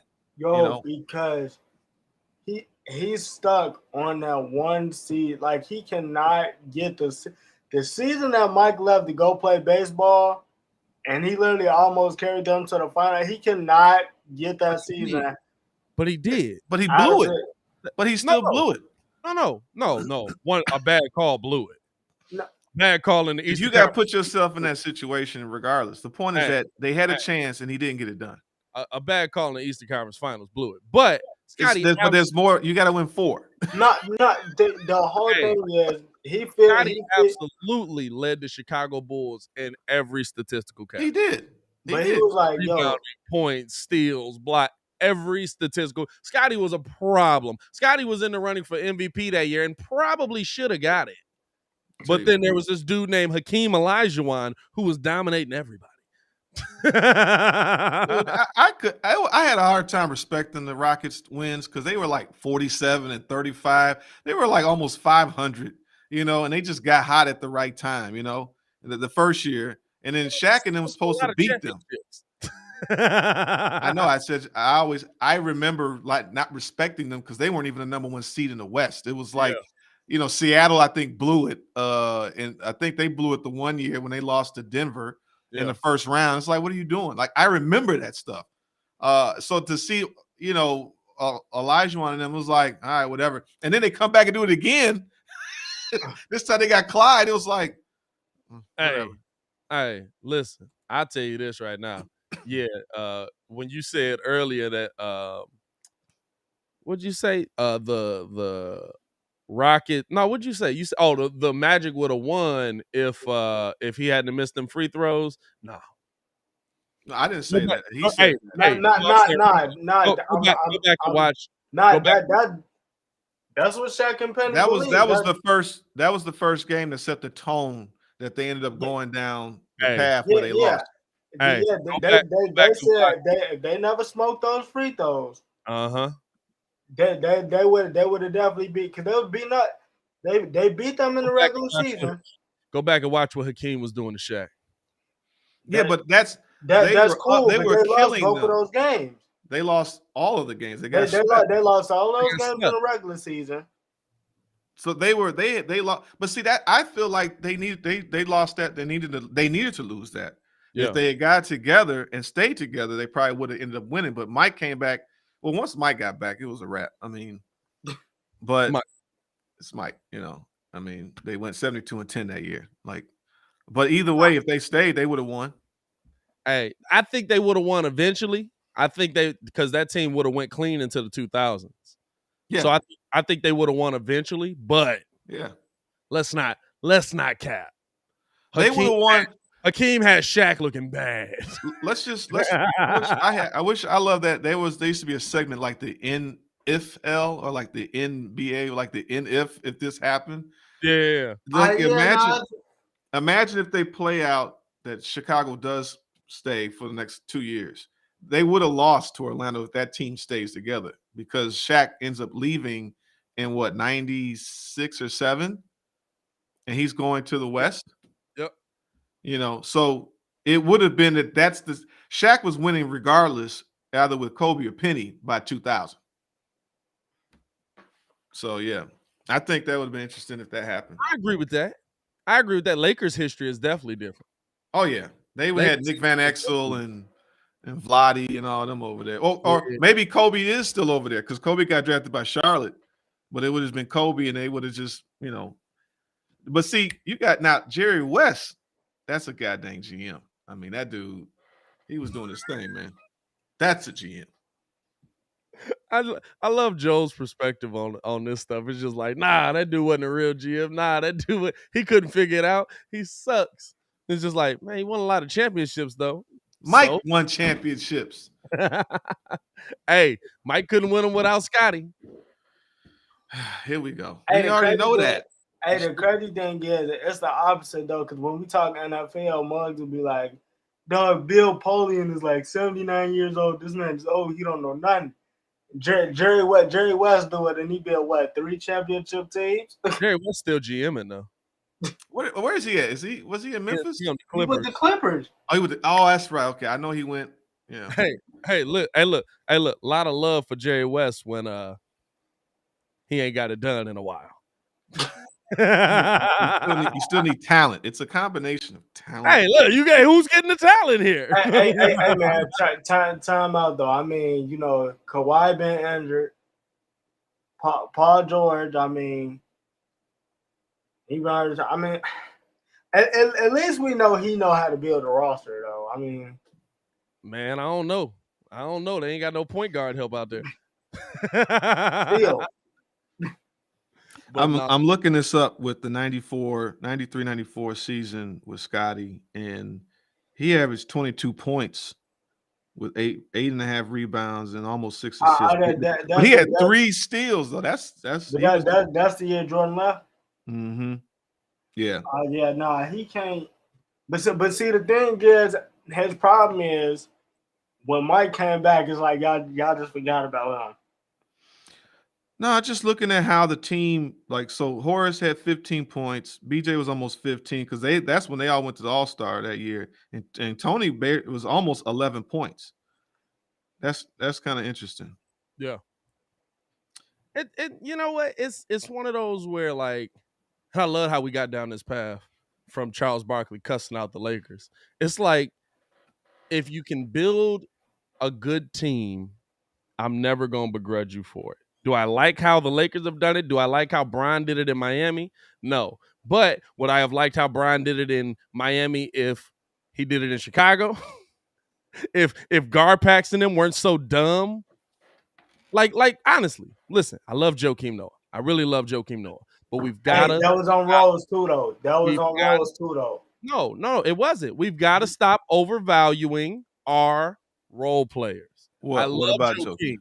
That was kind of on Derrick. No, we wouldn't know. I liken Joakim a little bit to the his bravado was kind of like his bark was louder than his bite to me. I think Joakim was excellent. He was a great defensive player. He had great court vision, had good basketball IQ. He was good on the defensive side. I just wanted him to be more of an offensive threat because he could do it. He could do it. Yeah. He just didn't. I always wanted to see him do more than what he was doing. But I mean, Hey, for a Steve-O, dude, for what we thought he was gonna be, he did a lot. Steve-O, For what we thought he was gonna be, he did a lot. And for the folks over at the Contender, man, shout out to y'all. We're gonna stick it out here till about 9 o'clock. But on the Contender side, we're gonna drop off here. We appreciate y'all for tuning in and rocking with us as always, man. Y'all stay safe out there. Peace. Y'all rocking with the best. I look at Joakim, like we can't gut this bench. We can't gut our bench to bring in LeBron, D Wade, and Chris Bosh. Yes, you can. Because you know what? It was supposed to be Bosh. It was supposed to be Melo. No, it was supposed to be Bosh. Well, Melo signed it was supposed to be Melo, but Melo said he wanted to go. He wanted to chase that bread. He wanted to take the bread, so he signed a deal in New York because Bosh had to take the L on the contract. So listen, I can find role players to sit on the bench if my starting lineup is Derrick Rose, LeBron James, Dwayne Wade, and Chris Bosh. And Dwayne Wade absolutely said, "Yo, fumble that." Dog, that is still hilarious. Dwayne Wade has said many times, we absolutely were supposed to come to Chicago. We absolutely were supposed to come to Chicago. How does it feel? That's Garpax, man. He said we were going to spend 4 years in Chicago, win in my hometown, then we were going to go back to Cleveland, win out there. Miami was not a part of the equation. Hey. Because we valued Ronnie Brewer and C.J. Watson. No, Luol Deng. Luol Deng. Luol Deng is the reason all that. I mean, we could have got Kobe. I love these dudes. Raging. I love these dudes. He wasn't. It was. Fam, they were here. That was full on reported. It was supposed to happen. I don't know. It was. I love how Raging's like, you can't believe what those guys say. It's like who I'm supposed to believe. It was. But also, hey, Raging, if you don't believe them, believe the GMs that said they couldn't make the deal work. Believe the GMs that told you. Believe Garpax when they said we didn't want to gut our bench to get these guys in the building. Do we have Carlos That's who you Boozer? believe. We had Boozer, didn't we? No, we got Boozer. We got Boozer as a consolation. Yeah. Yeah, I'm saying like either way. Kobe was a bull. D Wade was a bull. If you don't, we believe in Marcus Pfizer. Marcus Pfizer it ain't worth a ham sandwich. Why? First of all, it made no sense to draft the same guy, same position. We had Elton Brand. And then, dog, you turn around and then it's like you make it even worse because a couple years after that, you know, Kyrie come out and then say he want to play with Jimmy. That one don't hurt. And then it's like that one don't hurt me. You know, I don't know. That one don't hurt me because you made the trade because Jimmy Butler said he didn't want to be a part of a rebuild. That's why you traded for Zach. They weren't going to get rid of Jimmy until Jimmy said, I don't want to be here. Once the player says that and you going to walk away and lose him for nothing, okay, now I'm okay with you moving on from Jimmy. I didn't want the Bulls to move on from Jimmy. I wanted them to fire Fred Hoiberg and get the right coach to work with Jimmy. It didn't matter what. We had Garpax still running the show. We had Garpax, but that's what I'm saying. Paxson had Derrick Rose was actually probably the worst thing that happened in Chicago because it kept Garpax in the position for so many years. They got gifted the number 1 pick. It was like, and now he was because they were flaming. I'm just saying, look, no, Derrick Rose is great for Chicago. Just before people start going in the chat. No, we love Derrick Rose. I'm just saying that Garpax was able to keep their jobs longer. Garpax kept their job for a little. Hey, listen. If anything, take solace in the fact that the Bears didn't do that with Justin Fields. Hey, The Bears appreciate you for getting us Justin. The thing is too though, if Garpax pulls off the LeBron Wade and Bosh deal, and they Hall of Fame. I feel like that keeps them around longer because I mean even when Rose getting hurt. I'm cool with that. You know why I'm cool with that? Because if you pull off that deal, first off, they were all free agency signings. Garpax was good at one thing. Garpax only got one draft pick right. I give him two. No, they got one draft pick right in the first round. Derrick Rose. Heinrich and in that situation, in later round picks, Garpax can find those guys. They did get Jimmy. They got Jimmy. Jimmy Butler. You know what I'm saying? Like they could find those role player guys. That's what they were good at. I'm not worried about them building out the rest of the roster, the bottom of the roster. You know when I don't mind Ronnie LeBron is here. Well, that's just a lack of vision. Well, and I part of me doesn't necessarily believe that they really were coming to Chicago, but I definitely remember the Kobe situation. That was I remember that vividly. It's like, no, we can't give up Luol Deng. And it's like, Luol freaking Deng. And I think he's still collecting a check now from the Lakers. He's definitely still doing it. Hey, he said on the podcast, Kobe was definitely this isn't D Wade saying this. This is John Paxson telling you what happened. John Paxson said we felt we couldn't gut our bench to get all three people here. Well, that's why he has no job. That's why he still has a job technically. I mean, he's a consultant. Get him out of the room. Get him out of here. No, but that's, you know what I'm saying? Like that's what I'm saying now. Bulls fans, think about our history. We didn't get Kobe because of the potential of Luol Deng. Luol Deng was a really good player. Luol Deng was 18 points a game. That's nothing to scoff at in the NBA. He was a really good player. He honestly, during that time, he was one of the best people to defend LeBron James. He really was. When he was healthy, he defended LeBron the best that I'd seen in the NBA. Minus maybe Tony Allen. Tony Allen did a good job on Bron too. Yeah, but Luol was up there. Marcus Fizer turned into nothing. That was a Jerry Krause pick. That was a Jerry Krause pick. But guess what? Overvaluing role players. Oh, he averaged 15 last year. Who cares? You know that this kid coming out is projected to be great. We don't need a shooting guard. I flipped this table right now. You know what I'm saying? Like that's the thing about me, about the Bulls that I've always had a problem with. In Chicago, we love Tariq Cohen. We love Darnell Mooney. We love those guys that are supposed to be the underdogs. We do. I like strength and power. That's what I want. I can't stand underdogs. I want someone. You're not really in Chicago. I am. Yes, I am. Yes, I am. Agent Oracle, what are you talking about, man? Tim Floyd was not the coach at the time. It was Thibodeau. Tim Floyd wasn't the coach. I don't know what Rage you're talking about. It's Thibodeau. Man. You know what I'm saying? Like, we love we love the underdogs. Who does?